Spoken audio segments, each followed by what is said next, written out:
Sorry.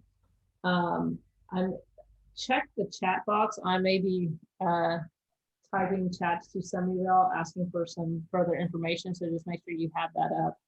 I know this is virtual, but if you could show your face, since it is virtual, that would be, we would appreciate that.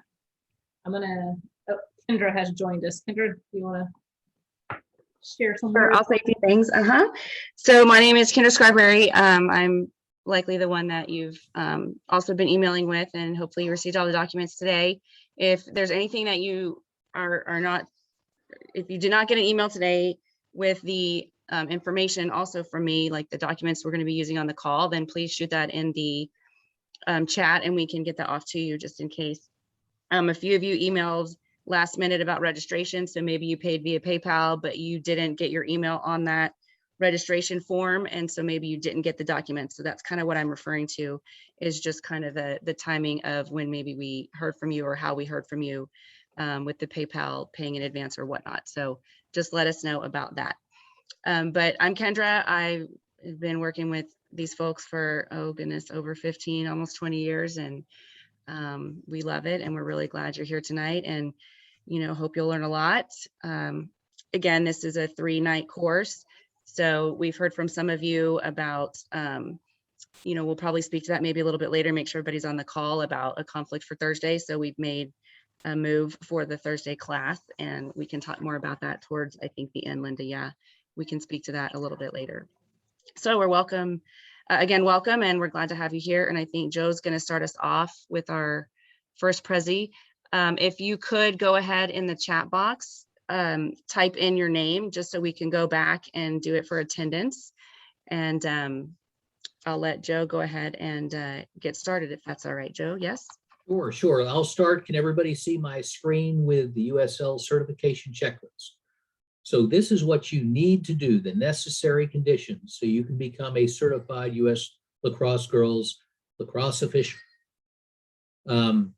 First off, you need to complete U.S. lacrosse registration online. Now, understand that this is, many of you are probably registered as players, but you also need to register as an official. So when you do that, again, once you register, that will get you as a member. It is money up front. It also, when you register as an official, it provides you a copy of the rule book for the year. The youth rule book is free. You can get it on the website, but if you want a hard copy, you can order that, or high school rule book. But that's probably not ready. You don't need that yet as a junior official or as a youth official. So you pay your dues online. Secondarily, you need to register with your local board. Your local board is the group of officials that manage the games in our area. That is the NTWLOA, the North Texas Women's Lacrosse Officials Association. And that is the group that negotiates with the leagues. Linda is contracted to the NTWLOA to do the assigning. So you'll need to complete the local registration forms and pay your dues. You'll just pay it using PayPal, and we can give you the instructions for that. There is no state registration required here in Texas, as it's not a UIL sport, so that is not a problem requirement. And again, stop me if anybody has any questions. You'll need to annually attend a U.S. rules interpretation meeting. This is any official at all levels, you're required to do continuing education. And the rules interp is sort of begins the year, and it's the new rules for the year. And if you can't make that meeting itself, we do have a way to work around it, but you need to attend the rules interp meeting. And we've been doing it online, which has helped attendance a lot. Next, you will need to pass the lacrosse youth and/or girls test online, the annual requirement. The way U.S. lacrosse works now is you can take the exam just to be a youth official, or just to be a girls or high school official, or both. They have a combined single test. You have to pass that test annually before you'll be scheduled.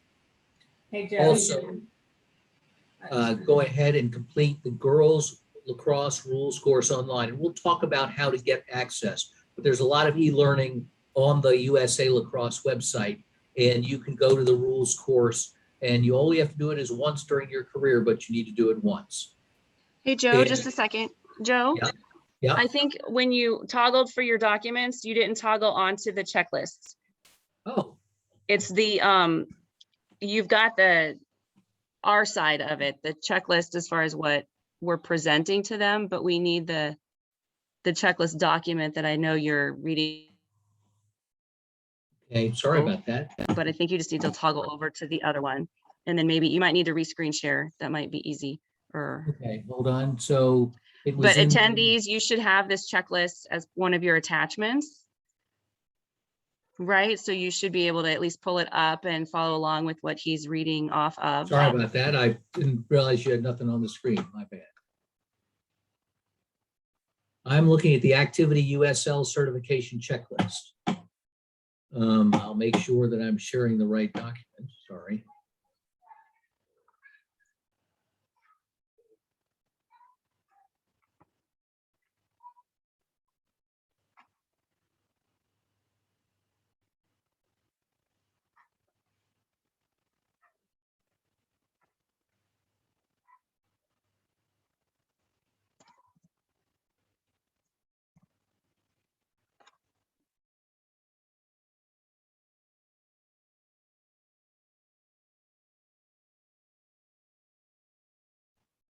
That looks good. Yep, I see it.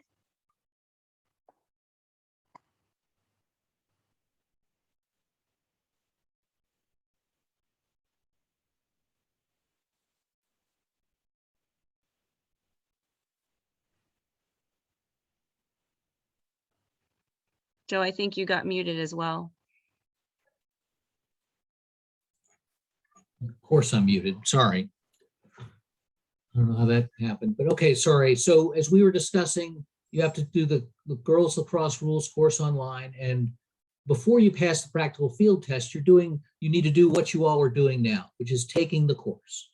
We're going to do it over 3 nights, and we'll give you the background information you need to move on through the rest of your training. After you've taken the course and you've done all the other steps, you need to pass the practical field test. Now, we're not going to throw you into a game right away. Typically, prior to your practical field test, you will shadow several games. So you'll take this course, you'll take the rules course online, you'll pass the rules test, and then you'll start to shadow games, which means we're not going to just throw you out there. You will be with an experienced official. The first couple games or the first game, you may follow that official, but as you get more comfortable, you'll be leading the game, you'll be officiating the game, and the experienced official will be backing you up. And that's when you complete your shadow games, and we usually recommend about 3, but it can be more if you feel you need more training, and less if you feel you need less. Then you have to pass the practical field test. And it's a live game, usually tournaments, we do them in the fall. And you need to go out there and be an official. And you'll be watched by a senior official and rated. And your goal initially, if you're a high schooler, to get the junior official rating, or if you're an adult, to get the youth official rating, and go from there. And then once you pass the test, then you send your availability off to Linda, our assigner, who's on tonight. And we use Arbiter. Arbiter is a app for your phone. It's also on the web, and it manages. In the fall, you get paid by the teams, but in the regular season, you get paid through Arbiter, and you also manage your calendar. And that means getting assigned games, managing your schedule. You can block games, you can block time. So if you've got a test or a school commitment, you put that into Arbiter so Linda does not assign you during that time. And really, after that, we do have some local requirements. You're going to need to do some ongoing training as well. And hold on, let me scroll down. And as I said, annually, you'll have to do some additional training. And that's really, those are the basics. If you do all those steps, you can be a girls lacrosse official. Not hard. Many have done it before you, and we're here to help if you have questions. But it's important to know, you're going to need to know Linda, because she's going to do your assigning, and Kendra will help manage you through the process from training into getting your rating. and I hope you have a lot of fun at it. Any other questions? Anything, Linda, Kendra, anything you want to add? What did I miss? It's good. It's Okay. just, keep in mind, guys, it's definitely something, to have handy. I encourage you to print it out and check off as you go, just to kind of keep yourself organized as you move through the certification process.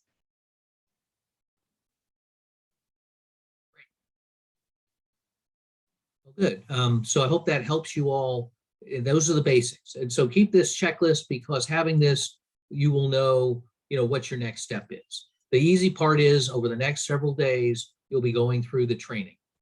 And there will be some homework between the classes, and many of these things you can do right away. For example, if you are, if you're not a lacrosse member, become a member. If you are a member, make sure you're registered as an official. You can be multi-registered as a player and an official. And then we'll help you with reaching out to complete the local board registration. I believe the first year, though, dues are free.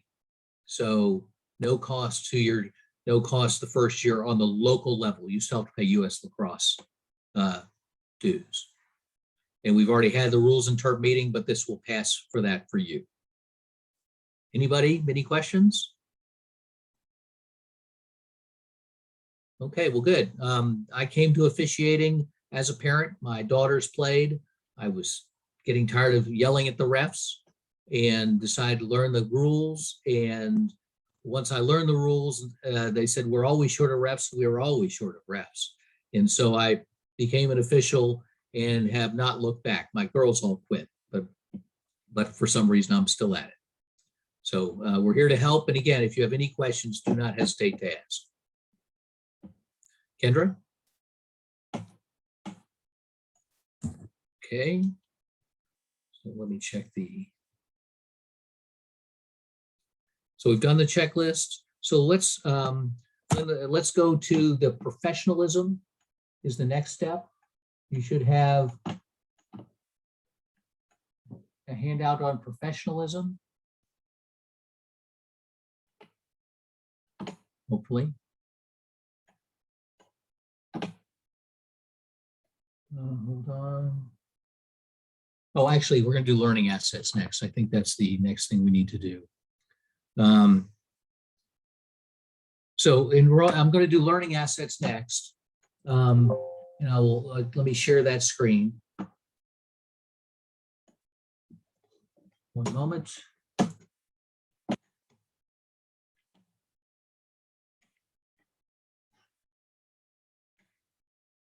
Okay, the learning assets. As I said, most everything you do will be online in terms of training away from these classes.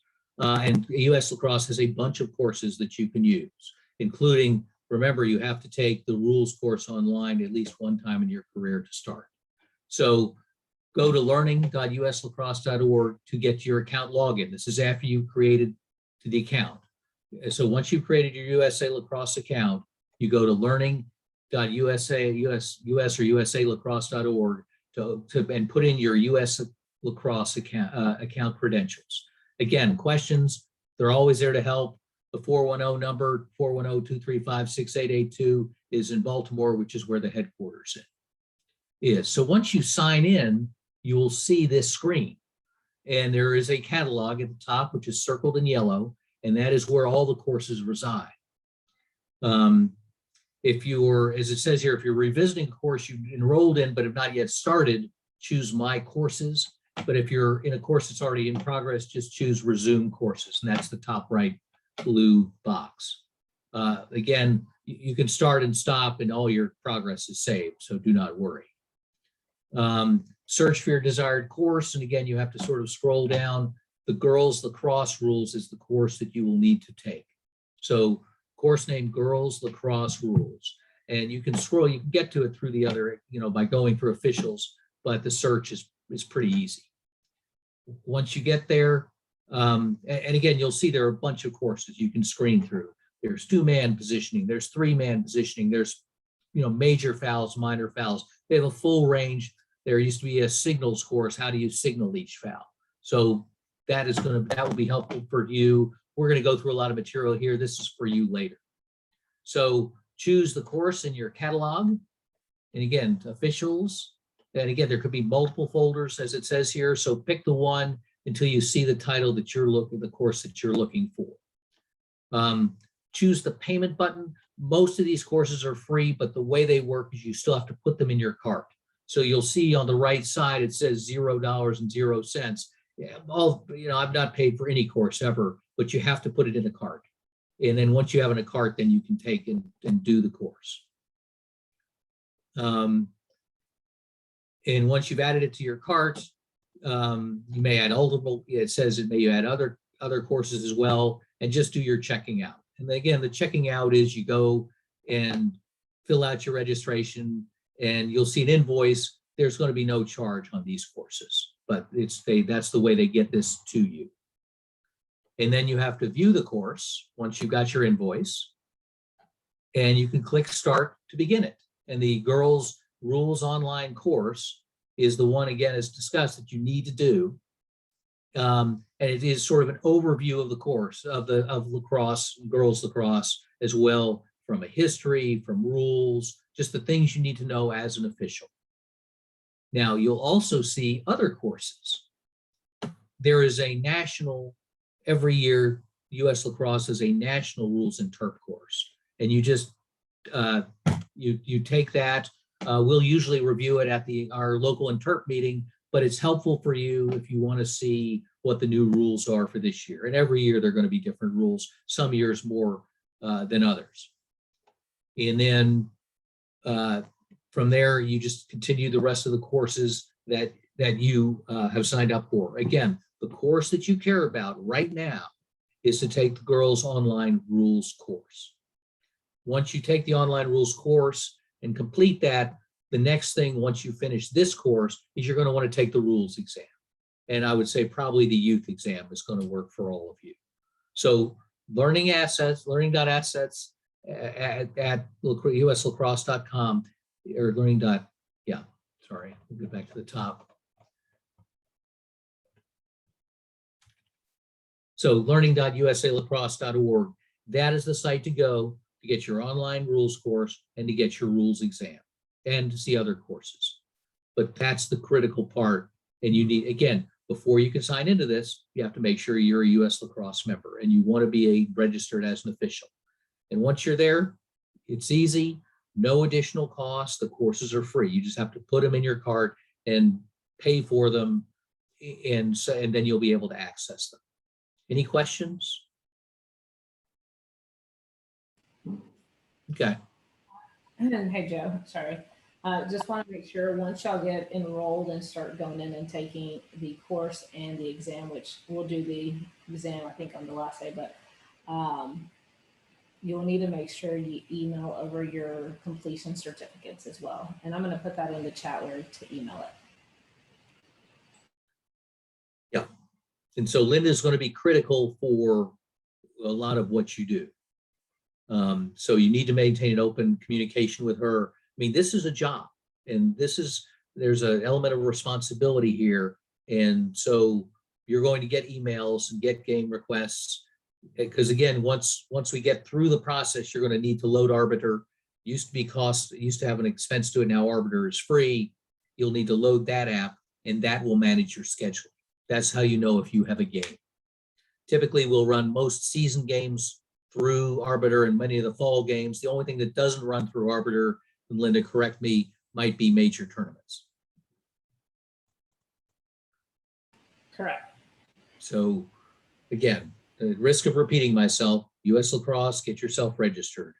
Get to the learning assets, take the course, pass the rules exam.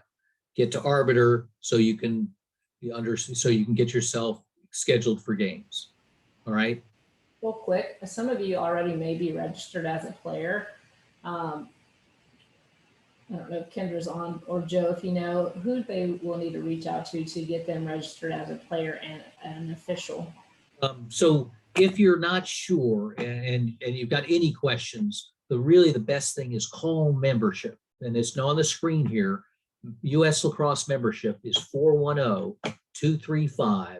6882. You should see it on your screen. And if you have any questions when you go on site, they can help you during business hours, Monday through Friday. They're in Baltimore and they're pretty helpful. And these are the kinds of questions they get every day and can help field. But you do want to get registered as an official.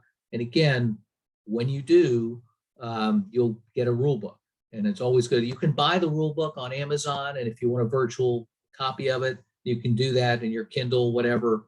But if you want a hard copy, you need to register as an official, and you get a free copy as part of your membership as an official. The youth rules are always free, and you can also, the youth rules are on the website. You can download that rule book for free as well. If not, we can email it to you. I've got it. Okay, so that is what we've gone through is learning assets and your checklist of things to do.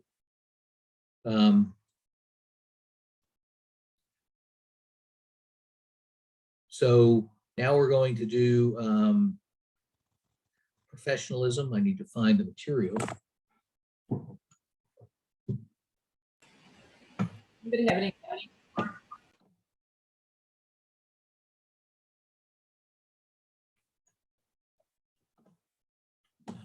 Sorry. Give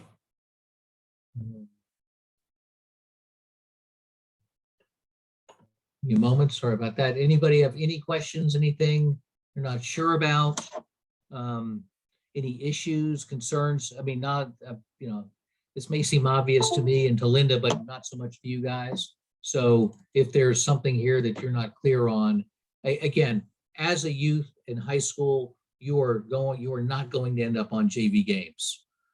You're not going to end up on varsity games, obviously. You have to typically be 2 years higher than what your grade level is to officiate that game. And we are not going to throw you out there without your training, without your shadowing, without your, being rated. So this is not a, we want to make this as straightforward as possible for you. That being said, we'll go ahead and throw in the chat if you're a high school player or even in high school in general. Will you throw in the chat who you play for and what grade you're in so that I have that documented?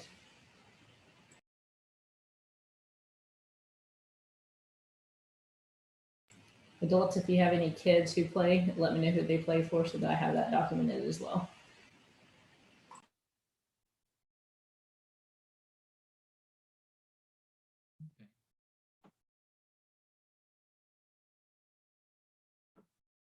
Right. So, so let's talk about, so we've talked about the certification. What is professionalism? The definition of professionalism, as we count it, is there should be a what is professionalism handout. Do you all have it in your information sheet? I'm not sure I see it. What are you looking for? What is professionalism?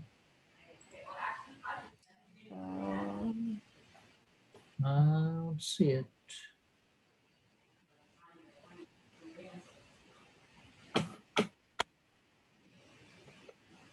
I don't think so. Let's see if I've got it.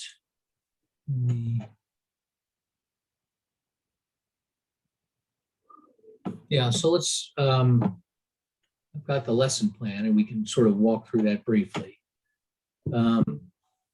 So professionalism is the competence or skill expected of a professional. I mean, you have a job and a role on the field. Anybody give me a sense of what other professionals out there that they're aware of? Give me a sense, name any professional, anybody. Don't be afraid, I guess we are recording it, but forget about that. Anybody have an idea for what a professional would be? And I don't care, can't embarrass yourself. Anybody?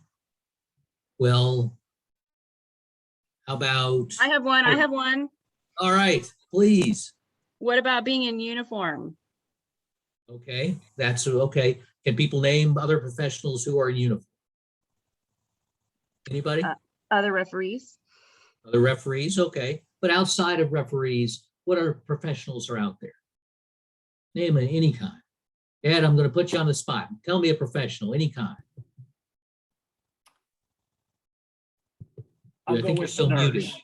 I'll A go with nurse. nurse. Nurse. Okay, nurse is a professional, has a expertise, a certification, wears a uniform, performs tasks every day. Now, not every task is the same. You know, she's in healthcare, but every day she sees different things. That's a good example. That's what we do. Anybody else got another professional? You know, officials are kind of like one other kind of professional I think of who's in a uniform. Now, we don't carry weapons. Not a good idea. What would be another professional in a uniform that has to enforce rules? A police officer? Yeah, exactly. Policemen. So we're out there to, you know, there are rules just as there are laws to enforce. We enforce those rules. Now, we have a much smaller jurisdiction. We've got a field and the surrounding players and the surrounding audience and the surrounding spectators, but that is what we do. And the game is not about us. The game is, how do we make this a safe game for the girls to play? It is not, you know, the best game for us is we disappear into the game, but we're there to keep people safe. We're there to provide the guidance and the rules that nobody gets hurt. And a safe sport is a healthy sport. And that is our goal as officials on the field. Yes, we are in uniform. Yes, we know the rules. You hope that everybody else would know the rules, but it's not always that way, particularly in girls lacrosse. And so you are out there responsible for, in a calm, professional demeanor. I mean, if your nurse came to you and started screaming uncontrollably that she was afraid, that would be a bad thing. So our role is to be a calming influence on the field. Again, not about us. We are there to interpret the rules and help the game be safe. And if you do that, that's 90% of it. It is a little daunting for some people to be out in the middle of the field when hundreds of people are looking at them. But as long as you are administering the game, you're doing the right thing, after a while, it will become easy to you. It is a craft. Nobody shows up as the greatest official ever on their first day. Any more than a nurse or a policeman or a lawyer or a doctor. This is a developmental thing. Again, that's why we don't put you on high school games initially. You're out there to learn the rules, to learn how to be a ref, to learn the cadence, to learn how the signals work. And once you learn that, you progress. And as you do more games, just as you do anything else, you'll get better and you'll get better games and higher level games. But don't go out there thinking, oh my God, I need to know every rule, everything right, because you'll paralyze yourself worrying about it. At some point, you just have to jump in the water and go and be an official. And it's okay. You will make mistakes. I spent the first 3 seasons, and I still do occasionally, saying, oh my God, I messed that call up. But I don't know if you ever watched the show Ted Lasso, but he says you need to be a goldfish. You need to have, why is the goldfish the happiest animal out there? Because its memory is like 30 seconds. You need to be the goldfish. After 30 seconds, forget whatever happened that was bad and move on down the road and just be an official. And you can do this. Many people have done it before you, but understand you don't have to be the greatest official out of the box. You will learn over time. Any questions? Hey, Joe, are you, sorry, I think I accidentally muted you, trying to click on you. Are you reading off of the PowerPoint, our PowerPoint? You may have to unmute again, Joe. I clicked on you by mistake. Okay, sorry. We were just asking Kendra, we don't have the power. I mean, I don't see it in the. We do. The attendees don't, because they can take notes and use it as part of their Okay. interactive, but we do. Okay. I had, I don't have it personally. okay, I can pull it up and share my screen Okay, sorry and get about that that. going for us. Yeah, if that's okay. Yeah, Linda and I were looking for it. I have the lesson plan, but I didn't have the presentation. Okay, if you could, let me see if I can screen share. Okay, can you? Why Yeah, don't you go okay, ahead? great. Let me see if I can pull it up here.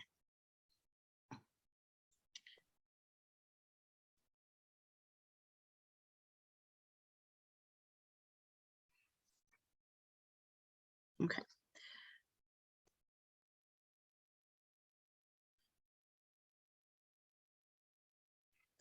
Okay, how are we doing? Can somebody chime in that we see everything okay? You see it? I can see it. All right, great. Okay, so Joe, you'll have to tell me, I had to step out and deal with get my children off to bed quickly. So did you just begin this part of this Prezi? I just began the part and we talked about what professionals, give me a sample of professionals, who might they be? What are the characteristics? Okay, good. And then the idea that you're an official, you're not going to be perfect out of the box, but your mission is to make the game safe. Okay. So if we look, going off of what he's saying here, our main focus of officials, we have in our game our 3 areas of focus, and that is safety, fairness, and fun. So the idea really that, our role is if we keep the game safe and the rules that we're interpreting, if we interpret those in a fair manner. And so if we do our job in safety and fairness, then the kids are going to have fun and we'll have fun too. Right. So that's really where we want to think of when we walk onto the field. As far as our leadership structure, you spoke to this a little bit when you went over your checklist, but the rules that we have in our game they come from our subcommittee with USA Lacrosse, and then they're developed there, and then they stem down, and communications come down through a regional coordinator. We have a state person, and then our local board chair, who's not on the call tonight, but that's Darian. So that's who, if you did your registration fee, that's who you sent those monies to. And then our local board members would be all of us. We talked about the path to certification already. You've got your membership. US Lacrosse just rebranded to USA Lacrosse. So you'll see some of the logo materials and such, but it is the same entity. You'll have your membership that Joe spoke of, your annual rules exam, your interpretation that we'll do once convention rolls around in January, your classroom training, which is what we're doing now. And then later in a few weeks or so, the tournaments will begin. And after you complete your classroom sessions over the next 2 weeks, you'll then have your on-field evaluation with the field training at those tournaments. Linda will speak more about that as we get further in the training days. So these are the people that we work with. Darian McGuire is our local board chair. That might be one name you may need to jot down, and the email contact is chair@ntwloa.com. So our roles are pretty straightforward. We have Linda as the assigner, so assign@ntwloa.com, treasurer @ secretary @ training @ and so on. So really the chair might be the only other one you would need kind of in your immediate need for training and kind of new official purposes. But our state coordinator is Karen, she's out of Houston, and our regional coordinator is Charlotte, and she's out of Austin.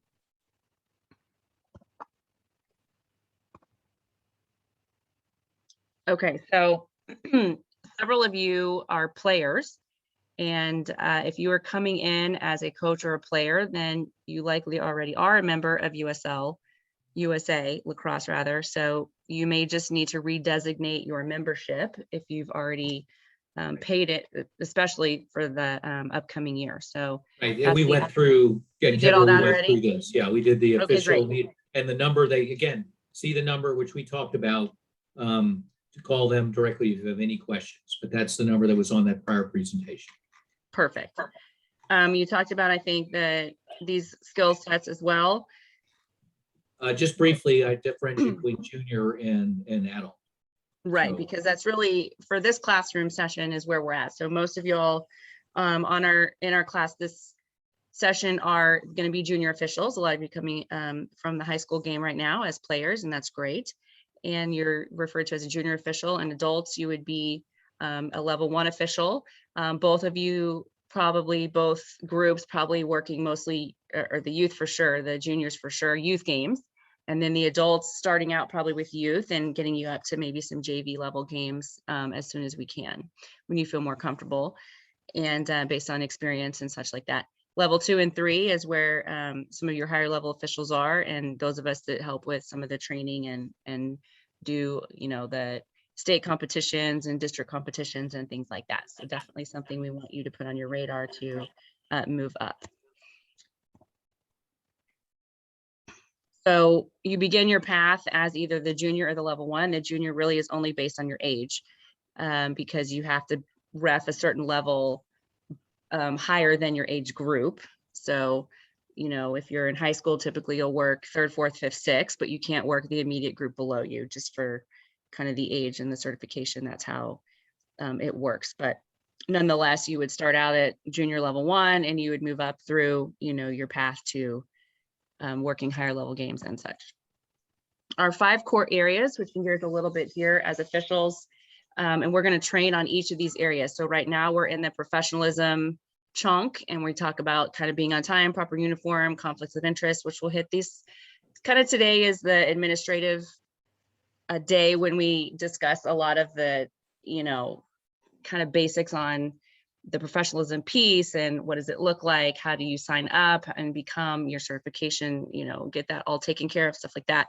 And then as we move through the end of today and then the next class, we'll really get into the rules and the officiating piece. So today is a lot of kind of the business part of what we need to cover. But we'll go into also working positioning and your field coverage, knowledge and judgment, looking specifically at those different rules, major versus minor, team fouls, cards and such, game management, lurking your mechanics, which is the signals that you use on the field. And then we'll wrap up with your teamwork, communication, and you know, that kind of ties back into professionalism at the end. So we talked a little bit about this already. Joe led us through that kind of thinking activity. Our 5 keys to being a true professional: you want to conduct yourself as so. So a big piece of wearing your uniform, it tells everyone what role you're playing, right? So those of you that are players, you know, when you're players, you want to play, you wear your uniform to be on the field. But when you're an official, we want you to kind of separate yourself and you wear a different hat and you wear your stripes. And therefore, you're not going to be joking around with your teammates if they're not in uniform and such. So you definitely want to kind of keep yourself set aside, because we don't want to show any bias, because the perception is reality, right? So you want to make sure that if you're there to officiate, then you keep yourself kind of separate with your other official partner and make sure that that role is clear to, you know, the fans, the coaches and such, not to show any bias, even just by, you know, accident. It's not that you're going to call a biased game, but we don't want it to, you know, come across that way in any form. And a lot of us wear different hats as being a player or being a coach, and then also going into officiating. You may have siblings that play on different levels of the game. So we want to make sure that, you know, you're not going to be working those games where you're reffing a younger sibling or something like that. So those are things you'll want to talk to Linda about and let her know, as to not maybe put you on some of those games as an example. So how you carry yourself, your conduct, your attitude, definitely, you know, Joe talked about being calm on the field. If you're calm, the players will be calm as well. The coaches will respond better to you if there's any questions or something like that. Be confident, competency, you know the rules, you're going to go out there, you know, and be confident with them. So preparing for the season, clearly you got to be in shape. Those of you that are players, that kind of happens by default, but you know, the rest of us, like the adults, we will, you know, do start fall ball, and that's kind of our preparation with getting back into running and such, and then running on your own and doing cardio and whatnot to be prepared for the season. And definitely, you know, being an adult officiating, more prone to maybe injury if you're not, you know, used to some of that physical preparation. Mental preparation too, the rules, every year there's new rules. So the fall oftentimes is when we get to implement them to kind of practice for what's upcoming in the next season. So it's a really good time for players and officials and coaches to get a sneak peek and see how everything's going to kind of play out before, you know, we count, you know, the record for, you know, playoffs and such like that. So fall's a really good time for all of us to kind of get back in the game and experience some of the rule changes that are upcoming.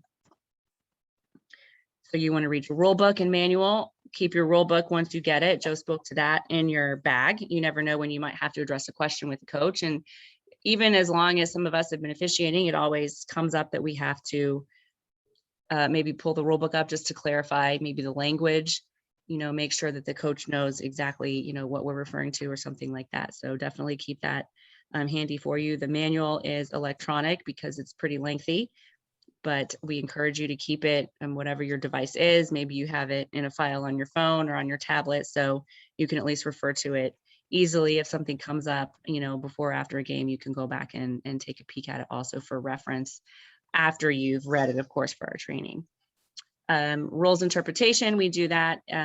There's an annual convention that happens, and our officials will go and study the rules that they put forth. They interpret them for us. We come back and tell our officials what those rules are, how to interpret them for the season, and then the season begins right after that January convention. So really February is when season begins, and you as new officials, as well as all officials, will have to do a rules interpretation meeting, which we will tell you what those new rules are and how to interpret them for the season.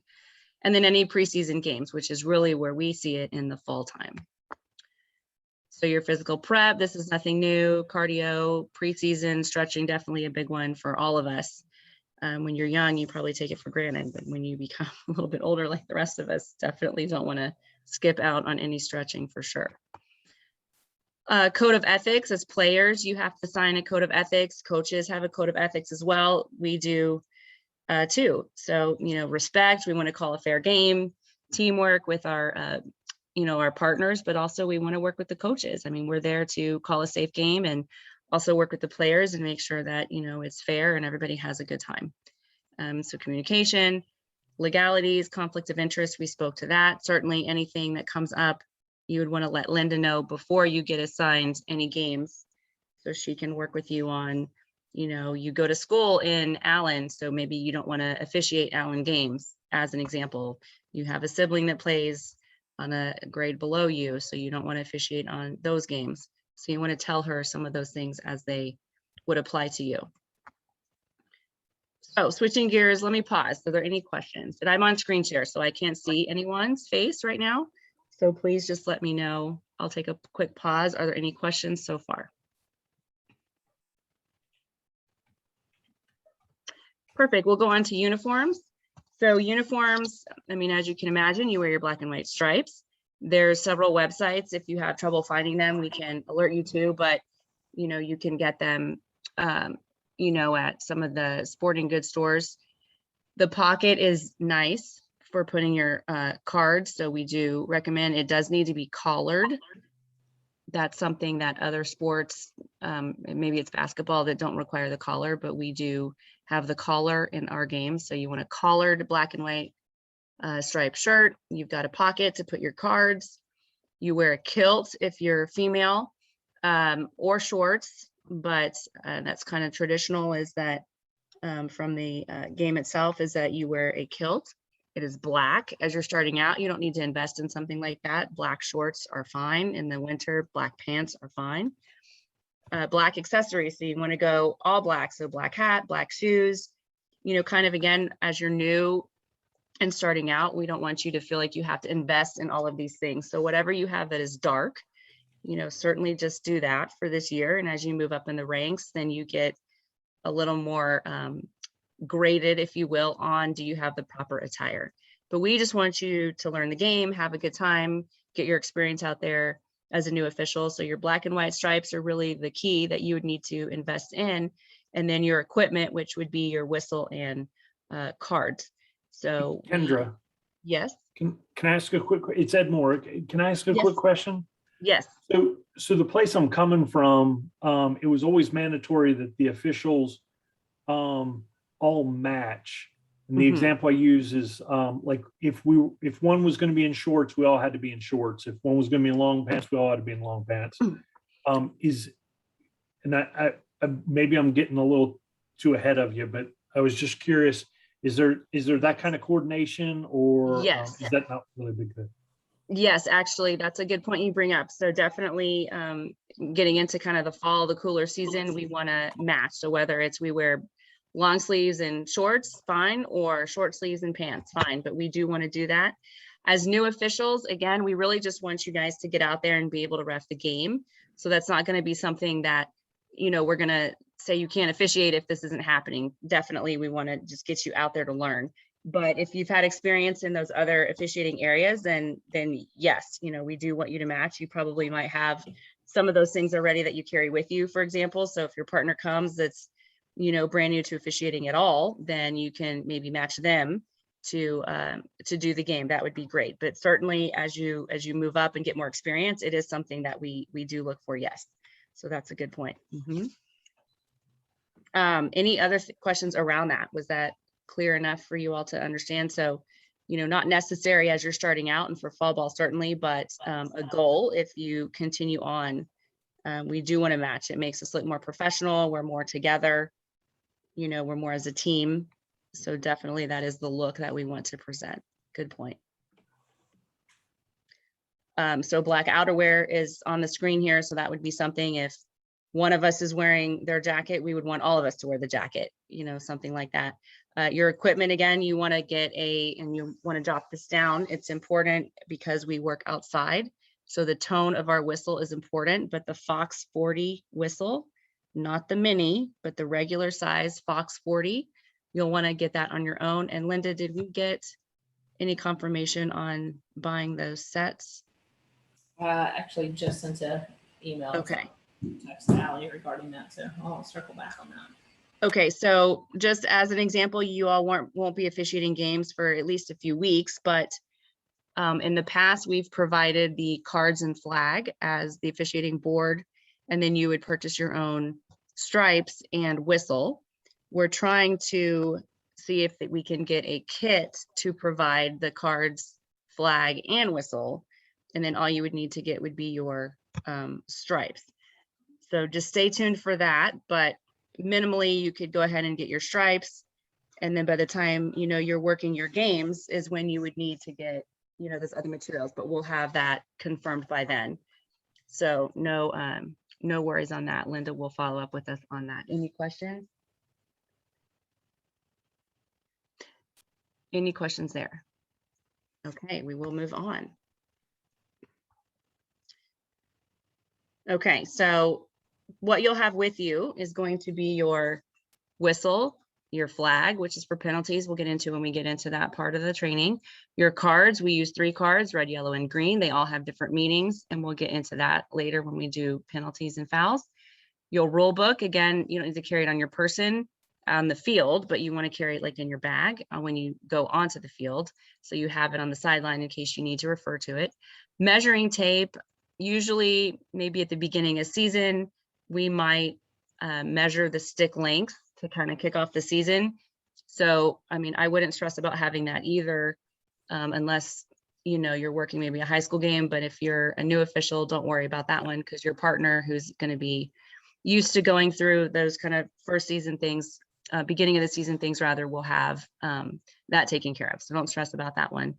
A pencil to jot down any cards, a coin for the coin flip at the captain's, and then your sportsmanship card if applicable. So there's sometimes these kits will come with, the sportsmanship card just to kind of refer back to the kind of ethics of the game that we might hit at a captain's meeting. So game management.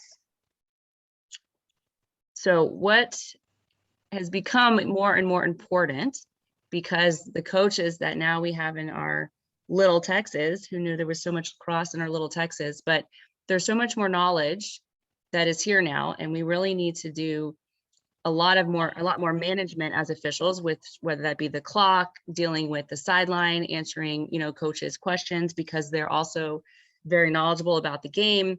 We want to be on the same page. So the clock, I would say, is a really big one because granted, we have someone that's supposed to be timing on the field or up in the box at a stadium setting, but the reality is oftentimes they may be a parent that's volunteering or something like that. So it's still up to the official to make sure that we have the clock under control, know that it stops when it's supposed to stop, know that the cards are documented in 2 minutes for a penalty and such.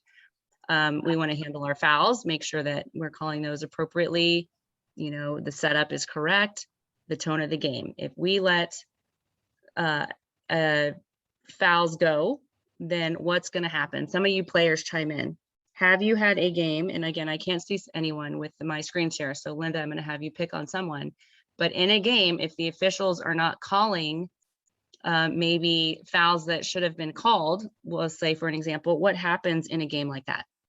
I know one of our young ladies is Sydney, so why don't we have her chime in? Someone could get hurt and like checked to the head. Okay, so do you feel as players that when refs are not making the calls that you play more aggressively because you're allowed to get away with it?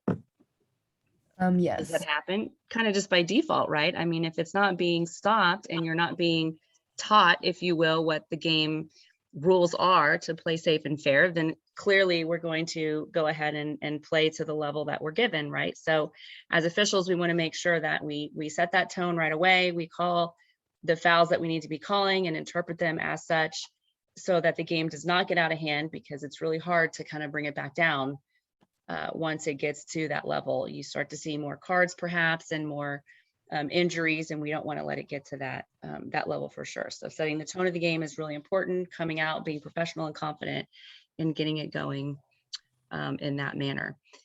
Handling unsportsmanlike behavior, if there's any kind of, language, anything, I mean, I think we all could, right away, we would know what it means to be unsportsmanlike. If it strikes you as, wow, that wasn't appropriate, then it wasn't appropriate, and you need to handle that. And we have a card for that, and we'll talk more, about cards, like I said, later, but definitely want to nip that in the bud so it doesn't get out of control as well, and that the players are respecting each other and the coaches are respecting, both teams and such. Respond appropriately to the players, coaches, and spectators. So all of this kind of is what I've been speaking through as well. Any questions? So management is a skill that can be learned. Certainly, as a new official, you're going to learn by experience. And, if a coach asks a question, you'll learn how to kind of deal with coaches and such the more that comes up. So, don't be alarmed getting on a game, a first game or two, because you'll have an experienced official also there to kind of help you understand some of those conversations that may need to take place. Time management, another example here for game management. So we often go to the table, talk through the timer, logistics quickly with whoever's working, especially if it's a player there or a parent there that maybe hasn't done it before. Check in with them, when there's cards during TOs. What are TOs? Anyone? And you? Timeouts. Yes, timeouts. Okay, so how long are timeouts? Don't you have the option to choose to like 30 seconds to a minute? Okay, that's a good point. So in tournament play, there might be a little bit different timing with timeouts, but in the regular game, and what we want you all to learn is timeouts are 2 minutes long. Okay, so some tournaments, the timeouts are a little bit different, especially what we'll see coming up in fall ball or maybe scrimmages that you guys have already been playing a few in September, but timeouts are 2 minutes long. We want to make sure overtime, if there's overtime to be had, that they know the procedures for that. Want to give clear timeout signals so that they're actually stopping the clock when they need to be, and definitely want to start that game on time. So technically what's supposed to happen in calling a timeout is you're supposed to hear 2 blasts of the horn. That's gotten a lot better over the last year or two, but otherwise the coach can call a timeout and you just need to be ready to listen to it. So the table may, blow the 2 blasts of the horn, or you may hear it from the coach, in which you would, as soon as you can, call the timeout.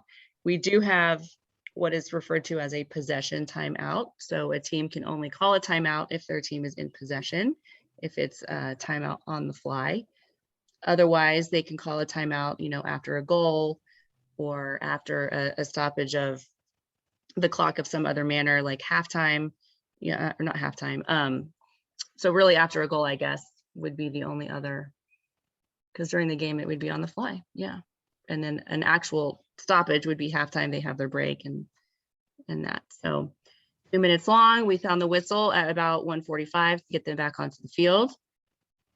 And then the live play, we don't have to make them stand anymore, but we would at least, make sure we have their attention. But that's what we mean by stand.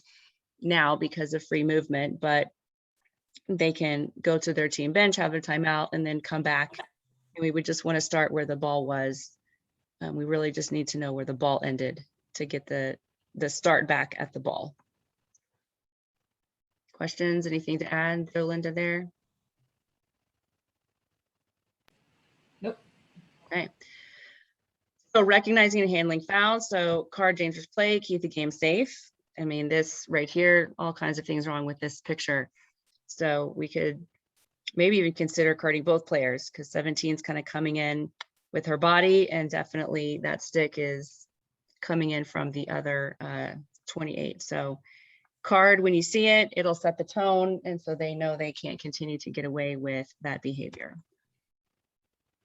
So addressing unsportsmanlike, you know, you have your rule book verbiage here, but you know, it's definitely something that the committee has tried to really support. You know, we want to maintain the integrity of the game.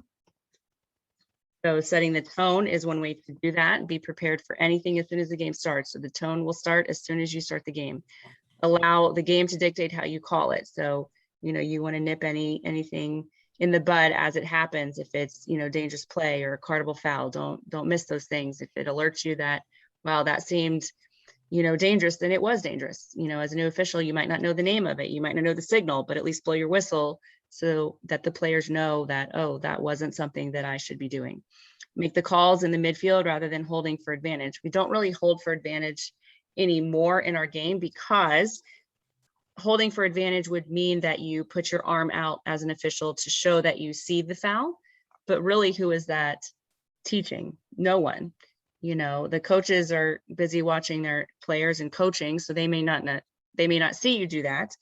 And then also the players, if you're not blowing a whistle, they don't know that that behavior is maybe illegal. So no one's learning anything. So we want to go ahead and make the calls, blow your whistle. And then also the tone of the game, you would address any coach's questions, you know, as professionally and as thoroughly as you can. So setting the tone, clear and quick on foul communications, move players when they need to. So for the draw, your 8-meter FP stands for free position. So when we have a penalty, make sure that those girls are actually 8 meters away and not getting advantage. Any kind of creeping, so that would refer to, you know, getting advantage if you've already set them up and they need to be 4 meters away or 8 meters away, you know, make sure that they're not trying to sneak up and gain some yardage that way. And then penalize when needed. You have a green card, which is our delay of game for these kind of things. If they're not moving when they're supposed to move, if they don't move far enough and you've told them to keep going, it's taking too long to slow the, you know, kind of game, then you can use your green card. But again, cards will come a little bit later. So let's talk a little bit about this. So communication, verbal versus nonverbal. So nonverbal communication definitely speaks loudly as well, right? Your body language, players, coaches, officials will say a lot about what's going on. So I want you to take maybe 2-3 minutes and you'll see off to the side here, what are some examples of communication that we might see.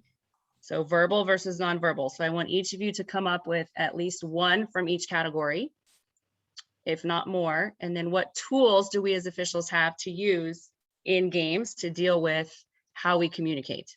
All right. And so let's take, like I said, about 2-3 minutes on your own. And I'm going to go off screen share for just a moment so I can see your faces.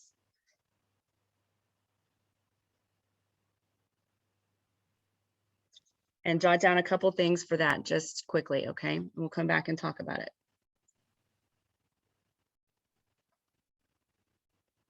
So again, some examples of communication, verbal versus nonverbal. And then what tools as officials do we have to communicate with the players, coaches on the field?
Okay, how we doing? Let me show my face. Also, now that I'm not on my screen share. Okay, so who has one for us? A verbal communication. Don't be shy. We're all in this together. I'll call on someone. I'm a teacher by trade, so if that's what you want, we'll do it. Who's ready? Emma, you look, oh, yes, Nora, talk to me. What you got? Okay. So like if you make a call and like the coach or player doesn't really understand the call, like explaining the call to them and showing like kind of telling them like what like was wrong in the situation. Okay, so going into maybe a little bit of detail if we have time to give them a little more explanation. Okay, that would be a good verbal way to explain it. One thing we want to think about is always to use the language of the rules. So you want to speak to what your rule book states so that you're not creating your own kind of language around, you know, what the rule is. So we always try to stick to the language of the rule book, because then that won't get you in trouble with your own interpretation of when you just get into kind of, you know, talking. And sometimes we like kind of lose where we meant to, you know, stay right around that foul. Okay, good example. Another verbal communication. What's something that we can do? Happens a lot in the youth game that you might have to take a moment to kind of teach the younger girls a little bit about, you know, what happened, a foul or something. So what else? Anyone else? I'll call on you. Don't be shy. Okay, nonverbal. We'll go there. There's more here for what we do. Allie, what you got? I said like the hand signals that you use. Like, Yes, very good. Yeah, so our mechanics. So, you know, a lot of times we're on the fly trying to do something so we can show, you know, I'll do timeout because it's easy, you know, we can show a timeout and everyone knows what that means. We're going to stop the clock. The players know, the coaches know, the timer knows, our partners know. So definitely our signals and mechanics when, you know, it's your partners across the field, the coaches are on the sidelines, it may be windy, you may say it, but no one can really hear you, but we also have our signal to fall back on. Excellent example. What else? Ed, what you got? Nonverbal communication. As an official, so if you think of just your officiating hat and maybe in other areas, then what are things that, what tools do we have? So I must say one of the things that it took me a long time to learn is when I'm addressing the bench or the coaches to stop, stand still rather than continuing to walk towards them and continuing to walk. So if they have a question or something, is that what you mean? Question Just like during the game. or given fouls to the bench, that sort of thing. Okay. Yeah, so we can communicate that. And a lot of times what will happen is there might be a foul called on the far side of the field. Coach doesn't know on their, you know, sideline what's going on. So we'll have the other official kind of relay that information so that everybody's on the same page. You know, a lot of time the coach just seems upset only because they don't know what happened. It's not that they necessarily, you know, are upset at the call that you made. I mean, somebody's going to disagree with your call. We call a 50-50 game. I mean, right. But nonetheless, communication is key. What tools do we all have in our toolbox when we're on the field? We just talked about our uniform. So what do we carry with us? Emma, what do we carry with us? What can we use? We have our flags and like cards and our whistles. So like I know Yes. like different whistles, do different things, and different cards represent different things. Very And our good. flag, Okay. a different call. Very good. So our cards represent different fouls. We know the severity of the card means the severity of the foul, or I mean the color rather will match the severity of the foul. And players, certainly, you know that when you see a major or cardable foul versus maybe a minor foul, what does the whistle sound like? Is it different? Do you know? You know, right? So with the whistle tone that we use as officials, and you know, maybe how loud it is, or maybe it's a little bit longer, a second or two longer if we see a cardable foul or something like that, and also setting the tone. So lots of verbal versus nonverbal communication there.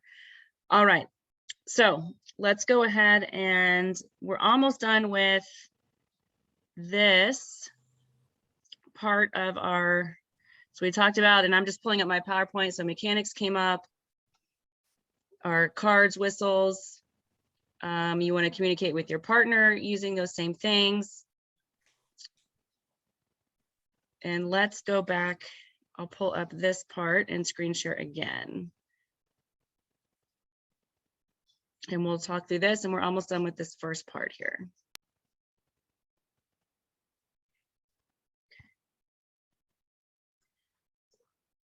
Okay, so when we communicate with the players, okay, certainly we do want to answer any questions, diffuse any kind of tense or volatile situations, be clear and concise. So again, use the language of the rules, be respectful, and then always fall back on your safety.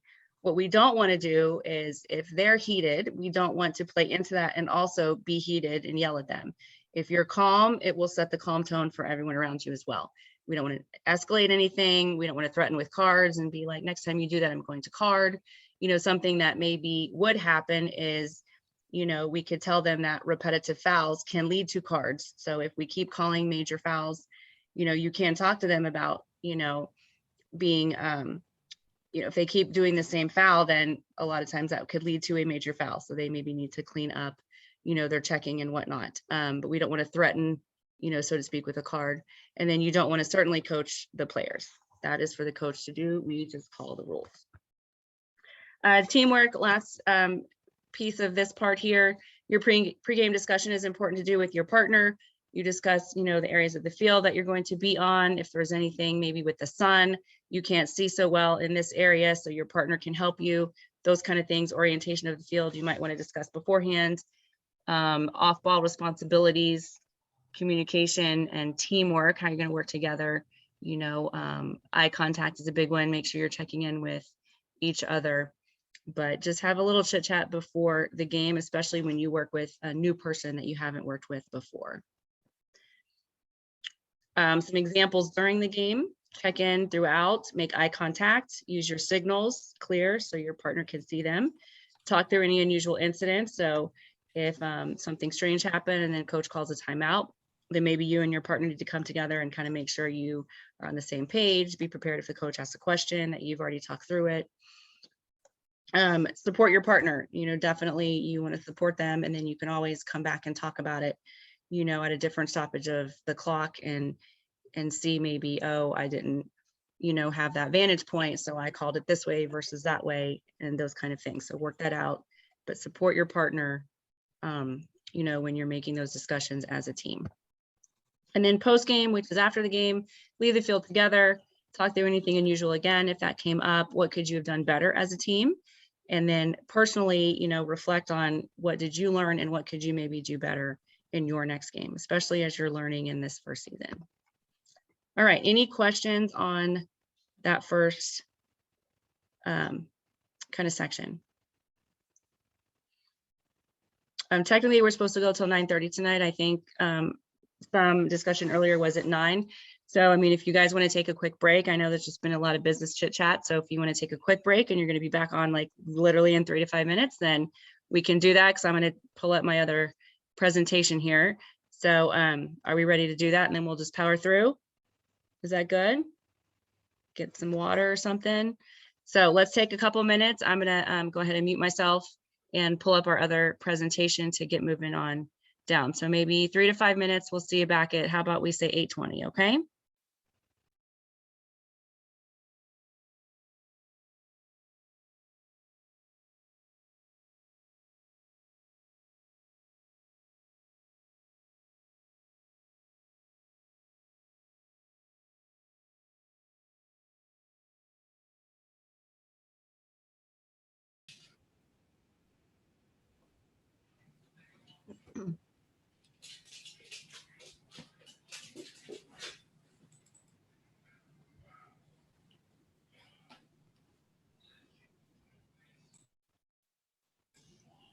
All right, I'm gonna,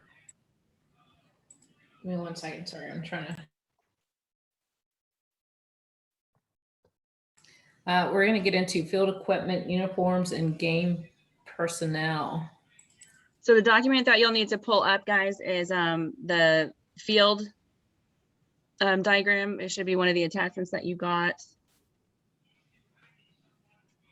So if you go ahead and pull that up, have that handy. We're going to do a little activity, and then also the pregame checklist. That'll be in this section as well. So for the attachments that you have, the field diagram, label the field, and then the pregame checklist. If you could pull those up and have them handy.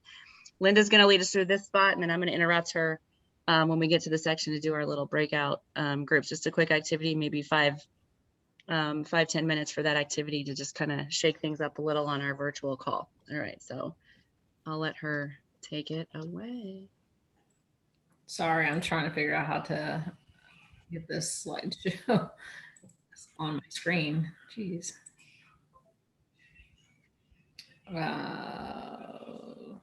Sorry, one second.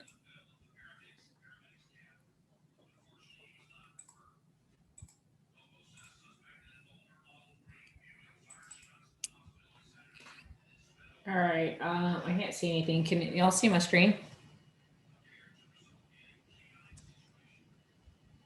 Yes.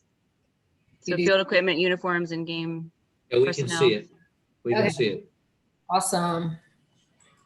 All right, Let's do the slide. Can you do slide mode? Like wait. presentation mode rather. Shift F5. Oh, that's what I was trying to figure out. Sorry. And then yeah, you can't see them, but we can see you. That's what's kind of strange about it. Oh, wait, where did you say to go to presentation? And if you're on your document and do Shift F5 or that, yes, that'll Oh. work too. Mhm. Ah, okay. All right, so equipment and uniform. Well, you're in the notes mode, Wow. just on the other type of presentation mode.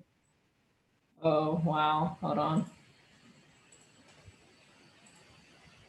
Nope. Technical difficulty here. Hold on. Go Linda to the bottom where you can enlarge.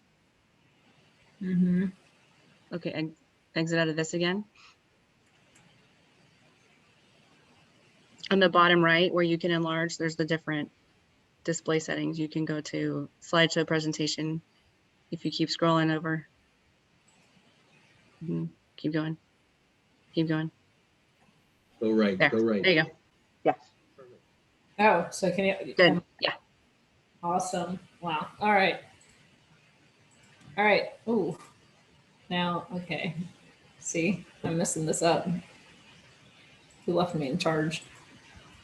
All right. So field equipment, uniforms, and game personnel. All right. So we're gonna. Did you already get them to get out their sheet so that we can label the field? Yes. Okay. So that should be, that'll be the first thing that we do then. So we're going to put you in breakout groups. So Linda, you can do that on your end. And we have, maybe we could do 3 groups and just let it automatically do it. And so we're going to put you in these breakout groups and you're going to talk to each other and label the field. And you can just kind of, talk through it. If you didn't print it out, that's fine. And we're going to show it here in a moment and we'll review it. So does everybody have that document? Are we good with that? And then Linda's going to put you in some breakout groups. Or if you want to turn it over to me, Linda, I can do that too. And then you can share again in a moment, either way. Yeah, I'm gonna let you do the breakout group. Okay, Zoom. let's create. Dated myself. All right, so. Okay, and it should drop you in, and then I'll probably just pull you out in about 5 minutes or so, 8 maybe minutes or whatever. You're just going to talk through the different things on the field. Joe will be in one room, Linda in another, and then I'm going to try to move myself into this last one.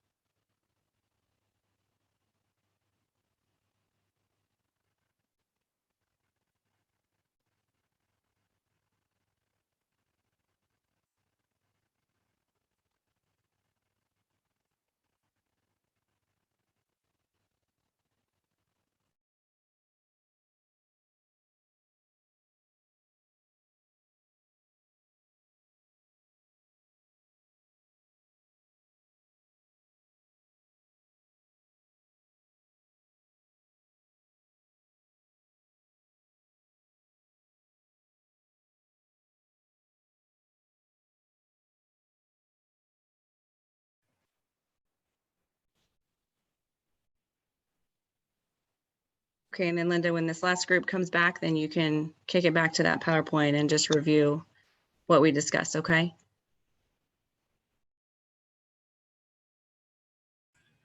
Okay, I can, but I'm having trouble here. Hold on. Oh, okay, I see what's happening.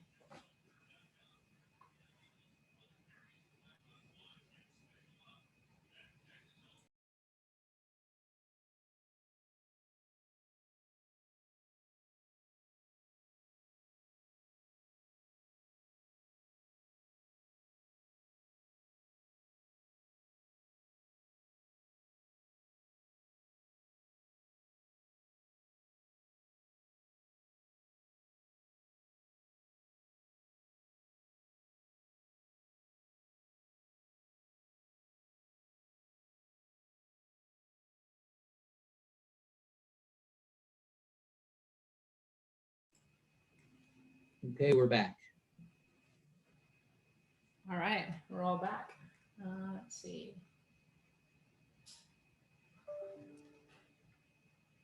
All right, I gotta share my screen again. Give me 1 second.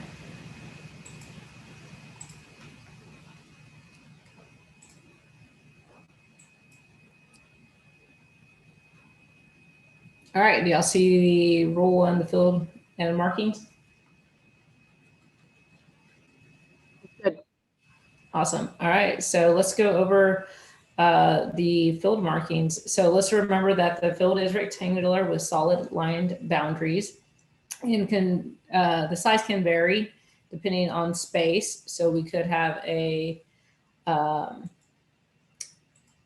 unified field. Sorry. But the goals will be 90 to 100 yards apart. The fields could be as big as 140 by 70 or as small by 60 to 110. As far as the unified fields, we have very few of those. I think maybe we had like 2 last year. So we don't see them as often. There must be at least 10 yards behind each goal line, but not more than 20 yards.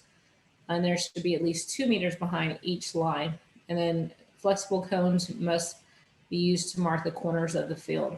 Okay, so let's go over our markings here. All right, so we have the table. Sorry. All right, usually at the center there. Sorry, and then we have the restraining line, which is going to be from 30 yards to the goal line extended. And then we have the field length here is 110 to 140 yards. And then the width is 60 to 70. And then again, we have 10 to 20 yards from the goal line extended.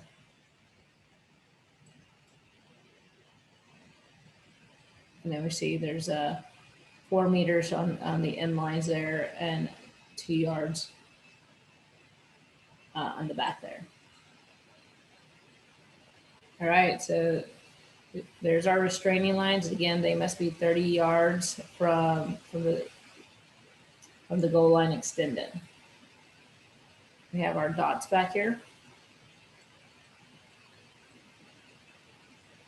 Oh, we have that. All right, so we have the field to label. All right, here we go. All right, TSA, that's gonna be the team substitution area box. It's gonna be 10 yards. Also the penalty area where our players sit if we have any cards. And then we have each team area. All right, and then we have the coaching area. So coaches can't go past the penalty. They're not allowed to go into the penalty area. All right. So our substitution area, 10 yards. And then 4 meters back from the benches from the sideline.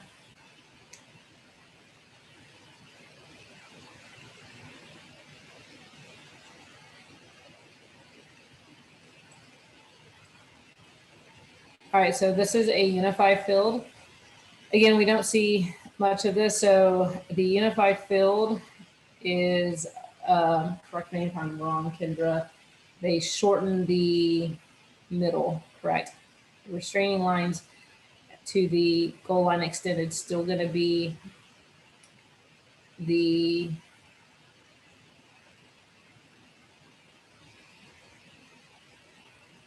oh, hold on.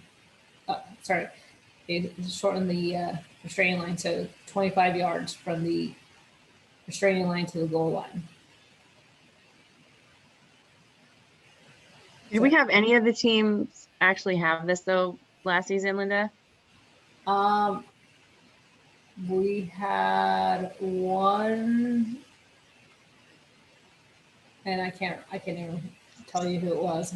So Yeah. I mean, it's very rare that we might see it, but we just want you to be aware that, you know, because we do step off the field at the beginning. So, you know, having that amount out of the restraining line, I mean, 5 yards is significant for us. And you can see they put it in the back with the 15 instead. But, you know, we're really used to that space and setting up fouls away from the 12 meter and then having a certain distance, you know, to that restraining line. Because, I mean, players, as you know, if the field is short, like in a tournament or something, I mean, you're like literally on top of the restraining line when you're down in that area. So it is important to know going in if you have a unified bill or not. Again, you won't see it very much. all right. So let's talk about the critical scoring area. So hopefully everybody got these markings right. So we have our 12 meter fan, and then the line within it. Here's your 8 meter, and then the dotted lines going all the way across. Sorry, I didn't mean to click that. Through the 12 meter fan. That is now the new penalty zone. All right, so that whole area has to be. Oh, sorry, not penalty zone. That whole area is the critical scoring area. Okay, so a lot of people think the critical scoring area stops at the dot, and it doesn't. It still extends from the 12 meter fan all the way to the inline there. Okay.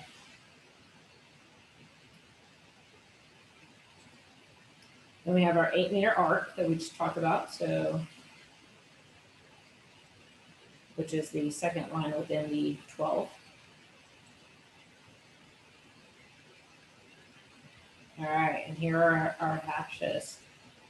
So a lot of the times I see players get confused when we say first inside hash. So they always go to where the green is, right, which is the outside hash. So now as a player and as an official, you now know the first inside hash is actually the hash that is marked with the inside the 8 meter lines there. And then you'll hear officials refer to the green one as the outside or the hanging hash, okay? And then you have your second inside hash and then your center hash. And again, you have your dots. Your dots just come up 4 meters from the goal line extended.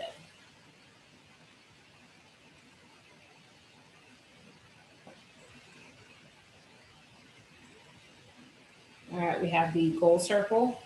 This is just giving you the measurements for the goal circle.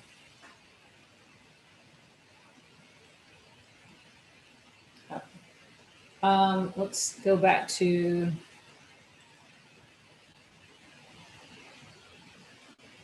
all right. Talked about where the sidelines are in lines. Got the restraining line, center circle, and center line. It's the big circle in the center, and then there's a center line there. All right. Inside the goal circle, it's right there in between the 2 pipes. That's into your goal line.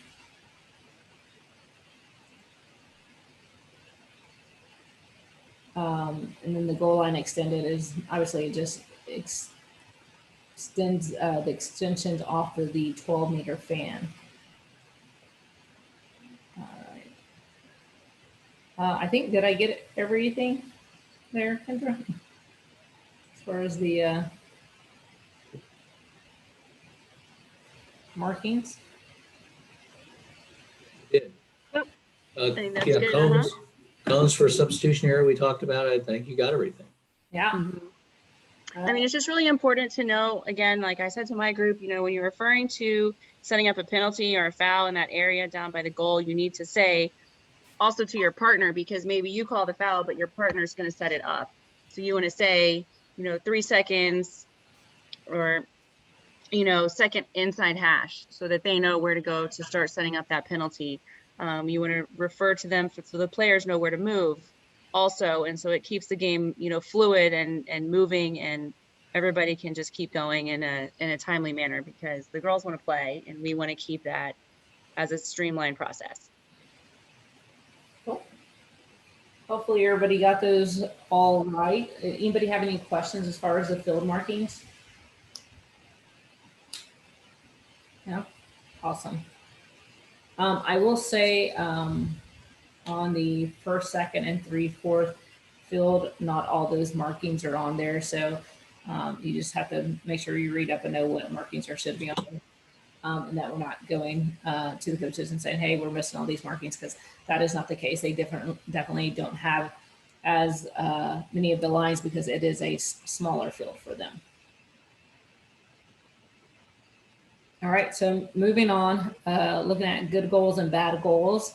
So that first one, the red one, is a flat bottom, so it doesn't need no padding. So that, and then the second one, orange one, rounded pipe, but it goes straight back at the corner. So it's good as well. And then the last one, the rounded pipe, bottom angles at the corner. So we need some padding there. I mean, padding, we need some weight on it. So.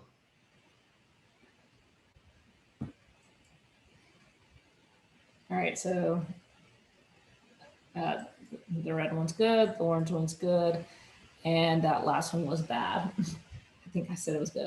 was going with bad. All right, so that third goal isn't a sort of doesn't meet standards. All right.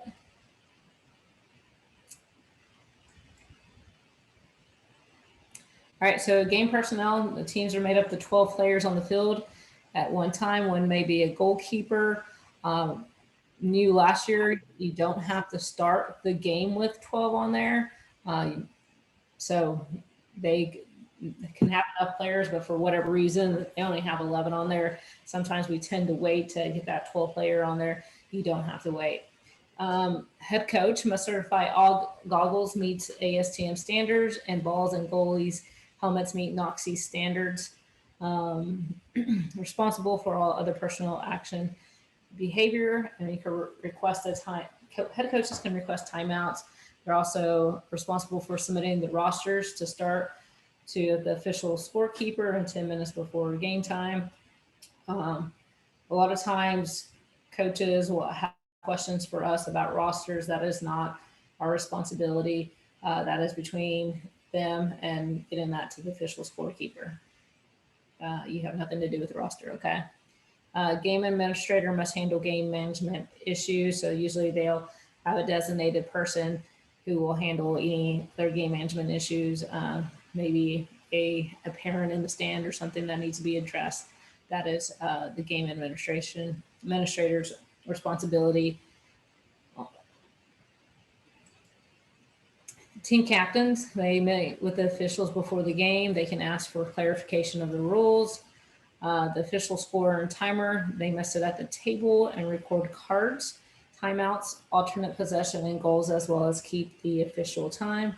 Again, it is our responsibility to check with the official timer and scorer.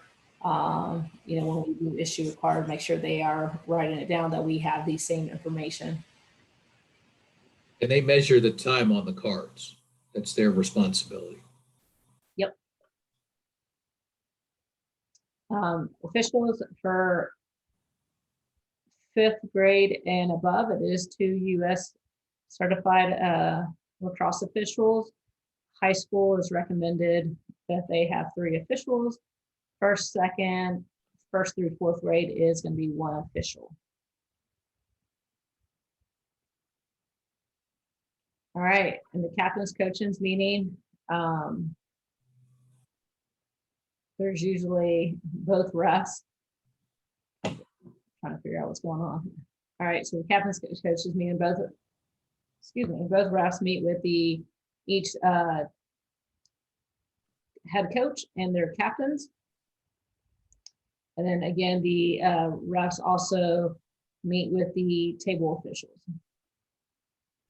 At the captains meeting, we are addressing what they, ensuring they certify their players have met all their equipment certified, how long they want for halftime. We do a coin toss.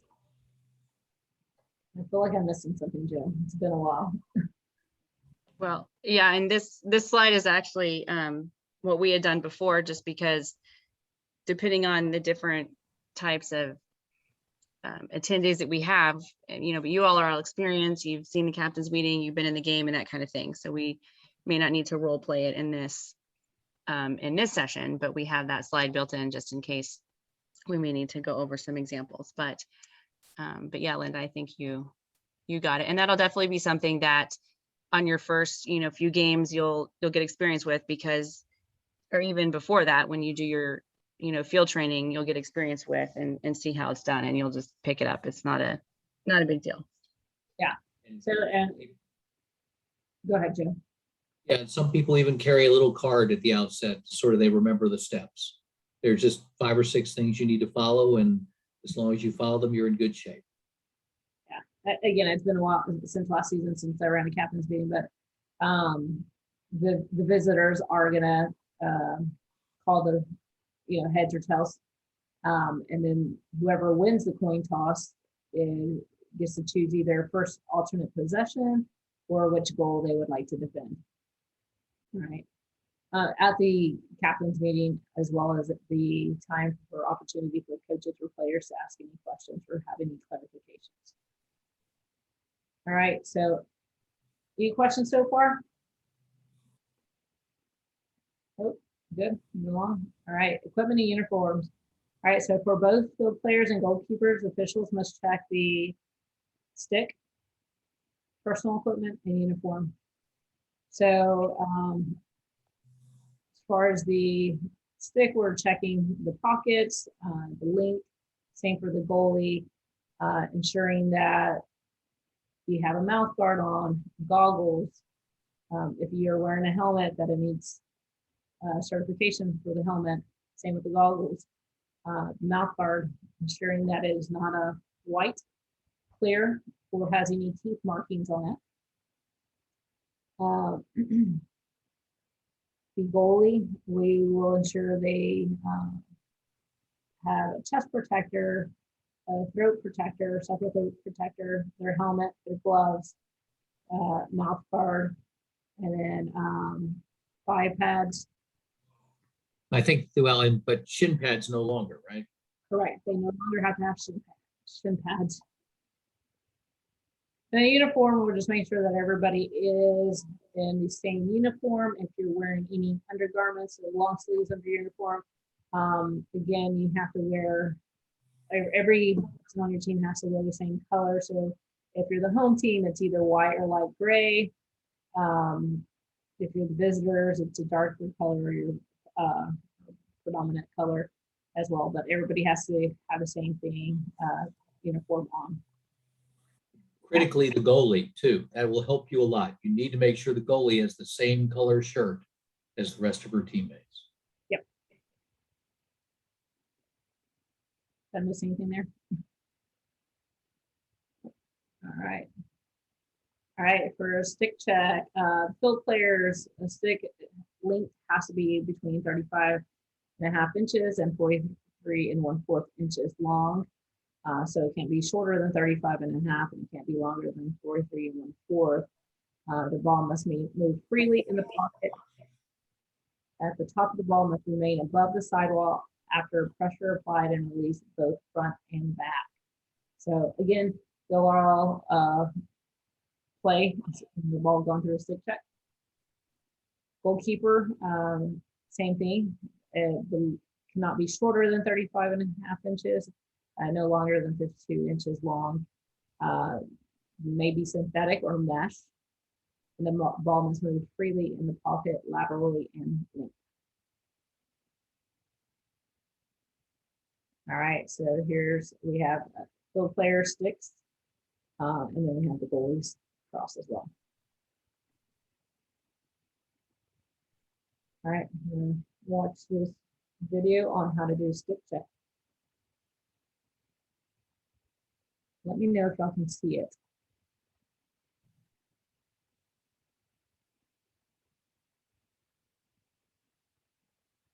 Can't see it. Can you, Linda? Yeah, you can see it.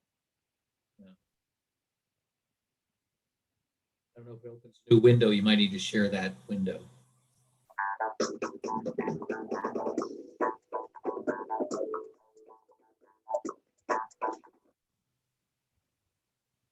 All right, so you're not seeing it.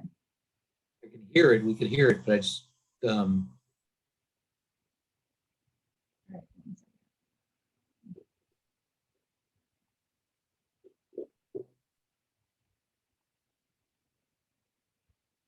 What now? Rule 2, Section 2. yes, Field yes. toss. Although some of the stick specifications in Appendix B of the rulebook have changed, Rule 2, Section 2 of the rulebook has been simplified. The official's focus when inspecting sticks shall be based on a performance standard rather than the manufacturer's specifications. Pocket depth, free movement of the ball, and shooting strings are the main requirements of the performance standard. These changes allow for a greater variety of pockets legal for play, including mesh.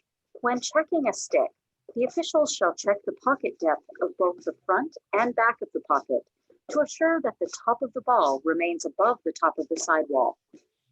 Officials also must check for the ability of the ball to roll freely in all parts of the pocket.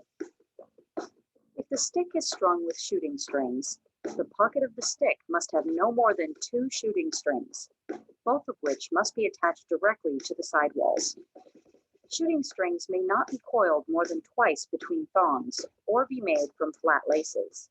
The pocket may not have holes or gaps that are larger than 1.68 inches in diameter. This can be measured by using a spherical shaped object that is equivalent in diameter to an American golf ball.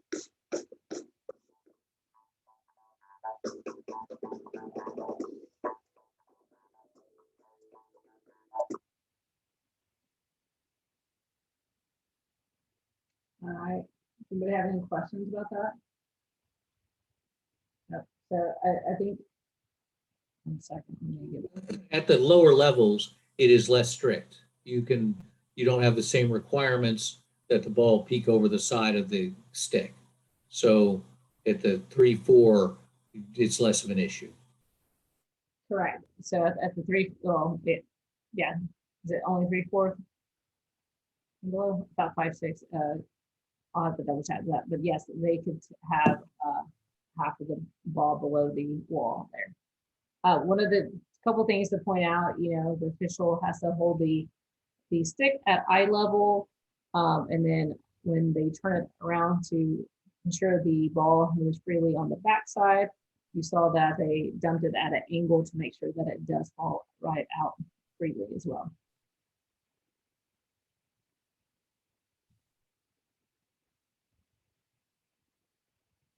All right. I don't think we need to do this. Let's talk about uniforms. All right, so field players, jersey, single solid color, kilts, shorts, or pants, same dominant color, do not need to match jerseys. Home teams jersey shall be light, visitors shall be dark. Goalkeeper jersey, like Joe said, must be the same color as the team. Pants, shorts, same color as team, or white, black, or gray. And then the jersey must be worn over the chest and shoulder equipment. All right, so a lot of times we'll see, especially in youth, at that level, they're trying out new, players in different positions, and they're trying to hurry up and put the goal equipment on to start the next half or whatever the case may be, and they may accidentally leave the goalkeeper, the chest protector on the outside versus hitting it inside of the shirt and having the shirt on the outside. that's okay, as long as you can see it. We don't, especially like a 3, 4 level, but as 5, 6, 7, 8, yeah, we want to make sure that you remind them if you know they're changing goalies that have that, make sure that they put the jersey on the outside.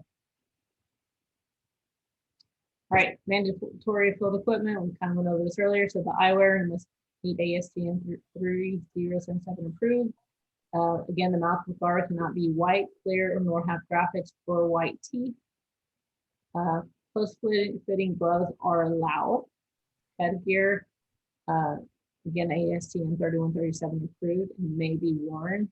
Other medical devices may be allowed as long as they do not endanger others. Here we are for the mandatory goalkeeper equipment. Again, the helmet with a face mask and chin strap. Mouth guard, same rules apply on mouth guard for a field player. The separate throat protector are attached to the helmet. Padded gloves. This has not been updated because they do not need padding. The padding on shins and is not required anymore. However, they still need the padding on the thighs. Then chest protector, leg protection. Here we go. So we have a picture of the field player with a mouth guard and goggles, and the goalkeeper with all its equipment as well.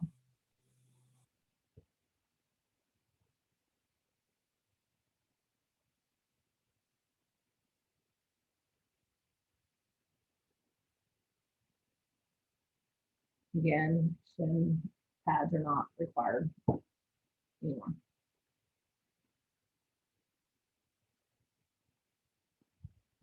All right, so the ball shall be yellow, bright orange, or lime green, and must meet NOXI standard on a ball. This is rules been around and updated for I want to say like 5+ years now. So for most cases, we shouldn't see any balls that don't have the NOXI standard. However, I always just make it a habit after a goal when I'm getting that ball back from the goalie, just to take a quick check real quick to make sure it is a certified and meets the NOXI standard. If not, just quickly ask the home team to throw you another ball.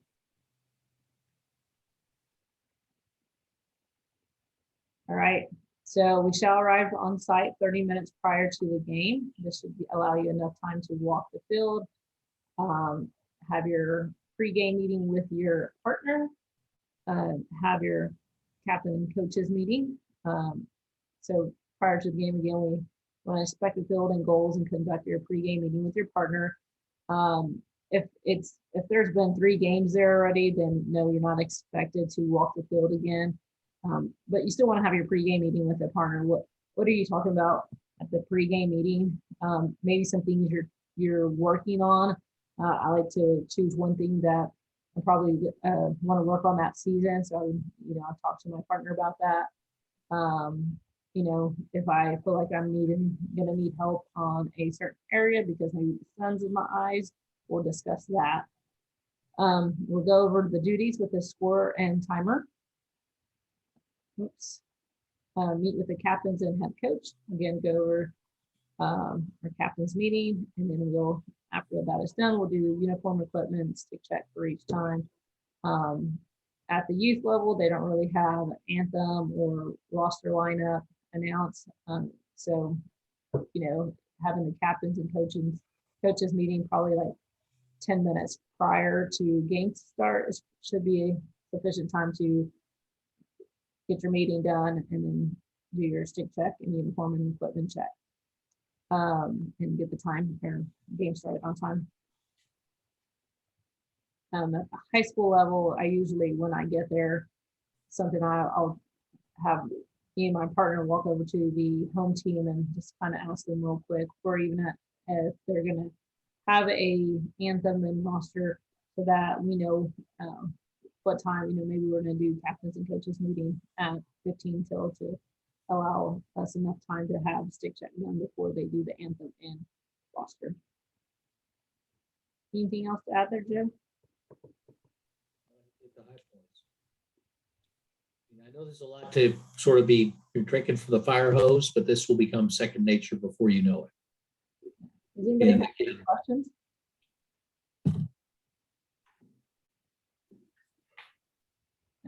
All right. All right. All right.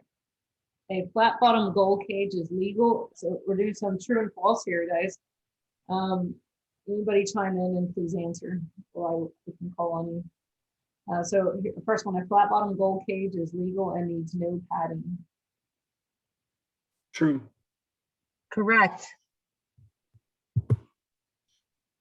Awesome, good job. The ball may be orange. Sabrina, true or false?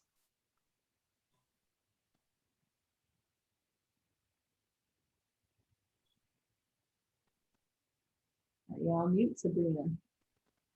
I saw you tried to unmute. Yes, I know it worked. Here, thumbs up for true, thumbs down for false. Yes, it is true. Okay, next one, number 3. The winner of the coin toss may choose an end of the field to defend first. Ella, what you got, true or false? Thumbs up for true or thumbs down for false if you can't unmute. Yes, it is true. Good job. Whoop, whoop. A player's stick may have a mesh pocket.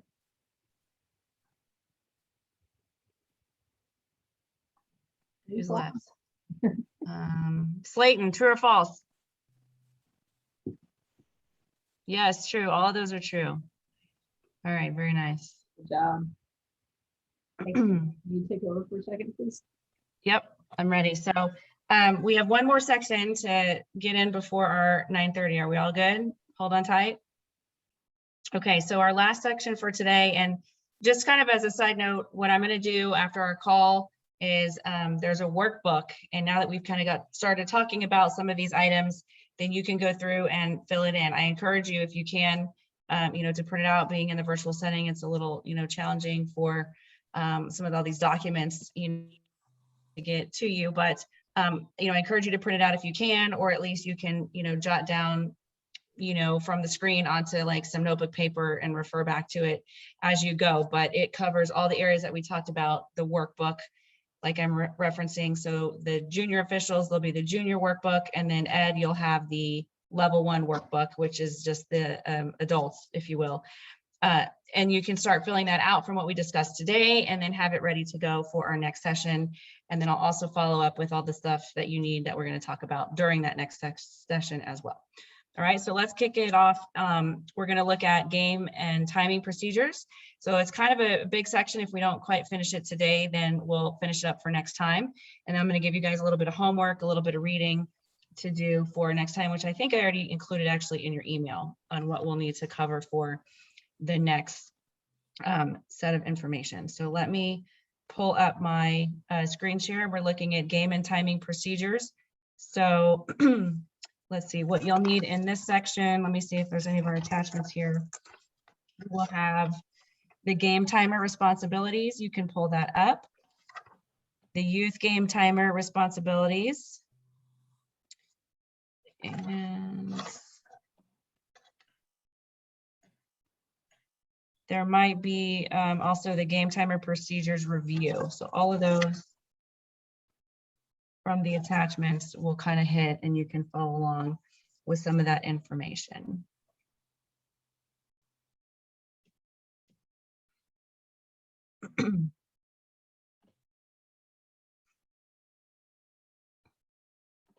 Give me just a second.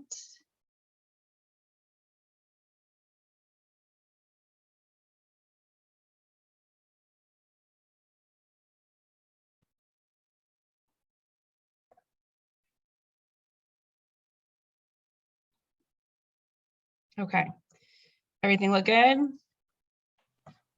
Looks good. Game and timing procedures. So, a lot of you are very familiar with the game, but we'll kind of go through some of these first things pretty quickly. So our playing time is, and this is for the high school level, we'll have some youth specifics that we'll talk about a little bit later, but the high school level is 50 minutes. It's divided into 2 halves. Halftime is 10 minutes.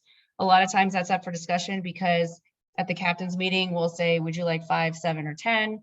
10 is what we default to, but oftentimes the coaches and players decide on, even 5 minutes is plenty of time. in the hot months, or if they maybe don't have a lot of subs, they'll take their full 10. So certainly we can take the full 10, but a lot of times they take less. You know, it may be less if agreed upon, like we just said. So at the captain's meeting, you'll make that decision. Players must change ends to begin the second half. The clock stops in these specific times. So on an official's timeout, so if we call a timeout for some reason, official's discretion, or maybe there's a card, something of that nature, we will call timeout and the clock will stop. After each goal, then the clock will stop. And again, this is the high school games, some of the youth games, the younger levels, we have a full running clock. So we'll kind of get into that a little bit later. Also on every whistle, or this one's one that changed, Linda, this upcoming year, is that correct? Yes. Yeah, so, you know, we don't have the new rules out technically until the season starts. So, you know, but this rule is something that's changing for the upcoming year, that it will not stop on every whistle in the last 2 minutes. But what will be in play is the 10-goal differential. So at times when the clock would stop within the last 2 minutes of each game, because it will stop at other times when there's a play in the critical scoring area, not on every whistle, but in the critical scoring area whistles, the clock will still stop on every whistle. That's going to be the upcoming change that we'll see in 2022. But if there's at the youth level, you will not see stop clock in the last 2 minutes. Right, at the youth level, it runs because we have the games will usually stack up on a weekend, hour on the hour. And so it's just running clock straight. So, you know, you'll need to know the high school rules, and then the youth rules adjust around a few of them to make it a little more doable at the youth level because of their skill level and that kind of thing. But go ahead. I was gonna say real quick, at the 7/8, there is a few day games that, as long as there is not another game on the hour, they do have the option of doing a stop clock in the last 2 minutes for 7/8. Okay, good point then. So the 10-goal differential though, if there's 10 or more goals between the two team scores, then you would not stop the clock in the instances that we just referred to. Okay, but again, don't stress about it. You'll have a partner there that will kind of get you started on those things. Team timeouts. So the officials timeout, we can take that if we need to, if we see an injury, if we see something, you know, maybe an animal comes onto the field, something random like that. If we issue a card, certainly. No stick checks are allowed during our officials timeouts. Team timeouts, each team is allowed 2. They do not carry out into overtime. Overtime has its own timeout, only 1. Each team is permitted the 1, there's that. Head coach or any player in the field can request a timeout. And we call a timeout either on the fly, like we talked about earlier, when the team is in possession, or after a goal is scored. So occasionally we'll end up with these random things that happen during a game. Injury certainly is probably the most common here, but you might see an animal run into the field. I was at a game once and there was a goose that set up shop down around the CSA, and it doesn't move, and it was big, and you know, nobody really wanted to, you know, deal with that. But anyway, if a foul has occurred, then you'll go ahead and administer the penalty in these unusual circumstances. If no foul was involved, then the ball would be given to the player in possession or nearest to the ball when play was stopped. And then if 2 players were equidistant from the ball, then you would use your AP or alternate possession in order to set up the play again. If there's a suspended or interrupted game with weather, would be the likelihood here. It is considered 80% of playing time elapsed to be complete. Now, coaches may still want to play out this game, and that can be an option. It's logistically a little challenging to do, but we had that instance come up when we had a playoff game, and in that case, we certainly needed to kind of make an allowance for that to happen. But, you know, it would continue from the point to where it left off. So, I mean, it's kind of a rare situation, but nonetheless, otherwise, it's considered complete when 80% has been played. Lightning, if you can see the lightning, then that means it's too close. You need to get the players off the field. A lot of the teams now have a lightning detector that they'll tell you it's gone off, the lightning's too close and such. But really, if you see it, then it's too close. So you need to get off the field. They have metal sticks, and everyone needs to get off the field. Everyone, parents, players, coaches, everyone. And you wait 30 minutes until the next lightning strike. If you have not seen another one, then after 30 minutes, you can go back on. But if you're waiting your 30 minutes and after 10 minutes, you see another lightning strike, then your 30 minutes starts all over again. So that's happened to me a few times where we were waiting maybe, I don't know, 2 hours for the game to go on. But anywho, doesn't happen often. Any questions on what we've discussed so far? And you don't have to make that call. The schools will make that call. They're under requirements to monitor. They are. So the thunder is heard or lightning is seen, then you'll restart again your 30-minute rather. Overtime procedures, will run through these relatively quickly. It's something you can go back and refer to in your rule book, because a lot of the, Linda, do youth games even play through overtime at all right now? Just 7-8 maybe? No, they don't. They don't do it at all anymore. I mean, because of they don't have like a playoff situation like the other teams that we would see at high school. But you do need to know what the rules are, you know, for test question and stuff. So we'll just run through this quickly and then you can reference in your rule book. But there's a 5-minute rest after the regular game.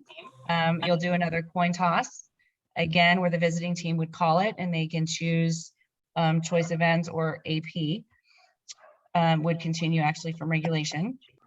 Winners decided by sudden victory. So the first team that scores. So you play a total of 6 minutes. If there's no score after the first half, then you go ahead and play the second half of the 3 minutes to make the 6 there. And then they have a 3-minute break, and then you do it all over again. Okay, there's no delay for coaching, no substitutions. The game would restart with a draw, and you just get it going. Questions there?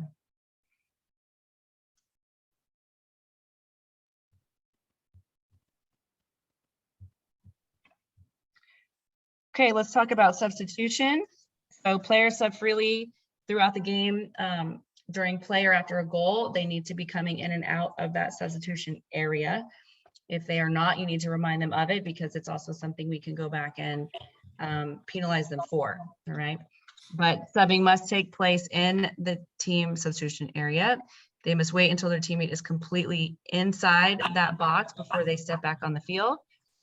At the time a player is suspended or ejected, no sub is allowed for them. They have to wait their 2-minute time for the penalty.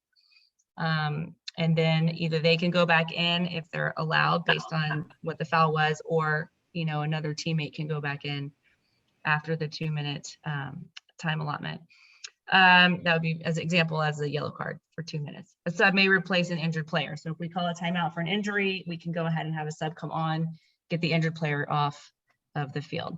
So you'll see kind of a blown up part of our field diagram that we saw earlier. So you've got your table right in front of that, your penalty area, your sub box is in front of that, and then there's 10 yards, which you definitely want to have some sort of marker. If it's not like lined, chalk lined on the field, you want to have a cone or something to designate so you know where that team box sub area is. And then again, can the coaches come into the substitution area? No. Can they walk onto the field and coach? No. Okay, they need to stay in their coaching area, level with the table, so that there's space for, you know, if a ball goes wide and we have to run into, you know, that area or run out of bounds a couple steps to get, you know, wide of a ball, then that space should be for us and the players, not for the team. They need to. Although at the youth level, 3rd and 4th, the coaches have been allowed on the field. That's true, kind of a caveat. And we'll have a little section our last day where we kind of hit some of the youth specifics. But these are all the whole game, and then there's a few youth specifics that we'll chime in about a little bit later, but that is a good point. The 3rd, 4th is more just of a learning experience for those kids. Illegal substitution could look like this: extra player on the field, player who enters without going through the sub box. Okay, a suspended player, so meaning a player that's gotten a card and goes in too early. So some of these examples: should an illegal sub occur, the official will call timeout and remove that illegal player and then award the appropriate penalty. So this doesn't happen too often either, and you can kind of refer to your you know, rule book to get a highlight of that, and then also your teammate on the field, your ref partner, if something like this occurs, right? But don't, stress so much about this, but it's just, you remove the player, you give the other team the ball and kind of set it up that way. Pretty fairly straightforward there. Also, remember, you cannot just hang out in the sub box. Whoever you're coming on for has to be coming off the field, in motion coming off the field, so you can't just hang out there. Okay. Yes, that's a good point. I think the term is in the rule book as imminent, meaning that, they're calling their player to come off. And, that's why they're in the sub box. So you cannot hang out in there. That could give your team an advantage, by taking up the space, players running in and out. So make sure that your person is imminent coming in the sub box. Scoring, a goal is scored when these points are important. So the whole ball passes over the goal line. So in the rule book, you'll see where it wholly crosses the goal line. So it can land on the goal line in the goal, and that doesn't mean it's a goal. Okay, so make sure the whole ball crosses that plane.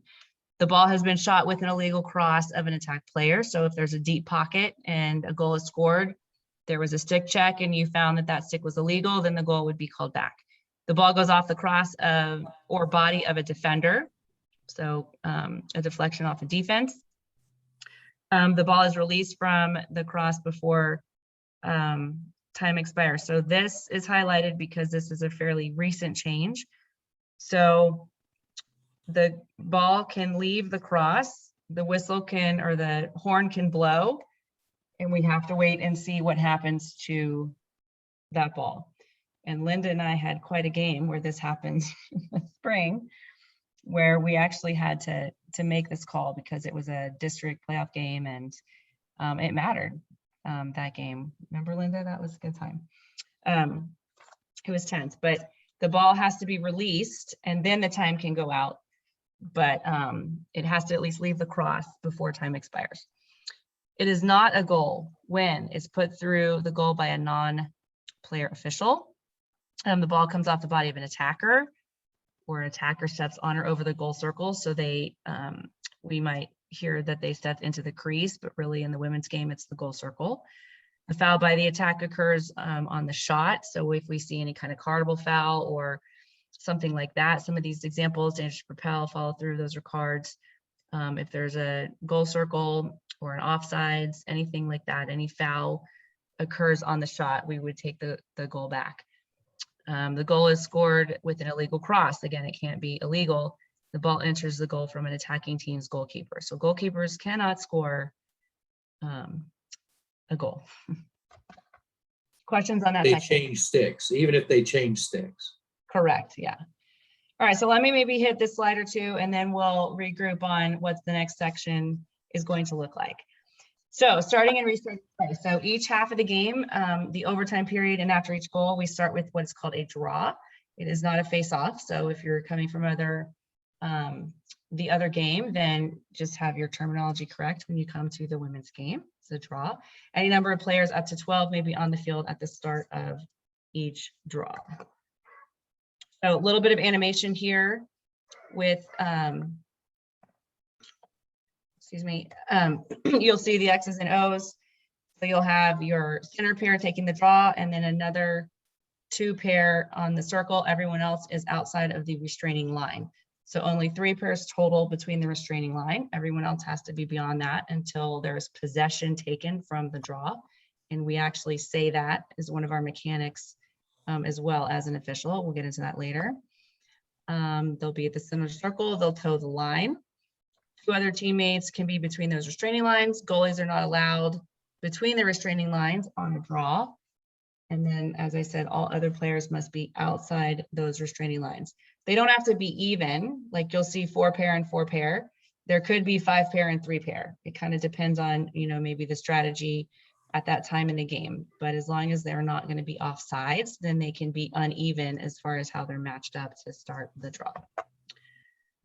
For both players in the draw, what we're looking at when we walk up, set up that draw is that the pocket is open to their player's goalie and their stick is right side down. So right side down, open to their own goal. The head position, you want to make sure that, and this isn't very level, this picture is not a good illustration, but you want to make sure that the sticks are level.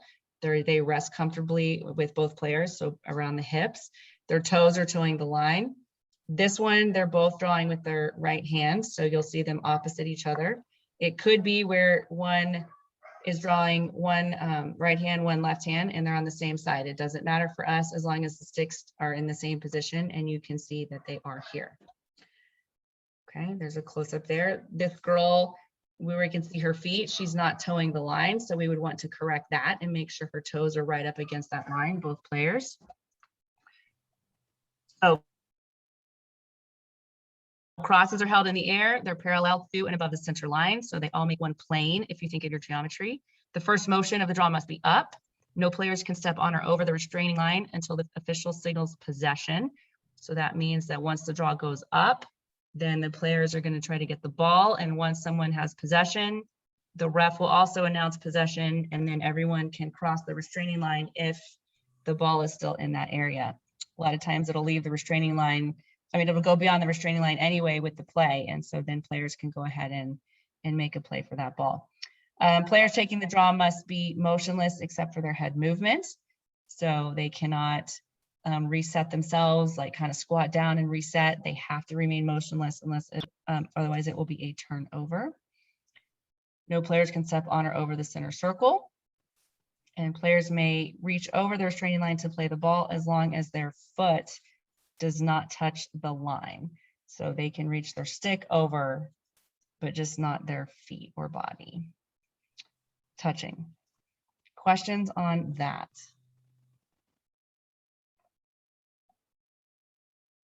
Okay, so if we were in person, we would start the draw here, but you'll do that when you have your field training. But I'm going to go off screen share then and talk a little bit about our next class. Are there any questions?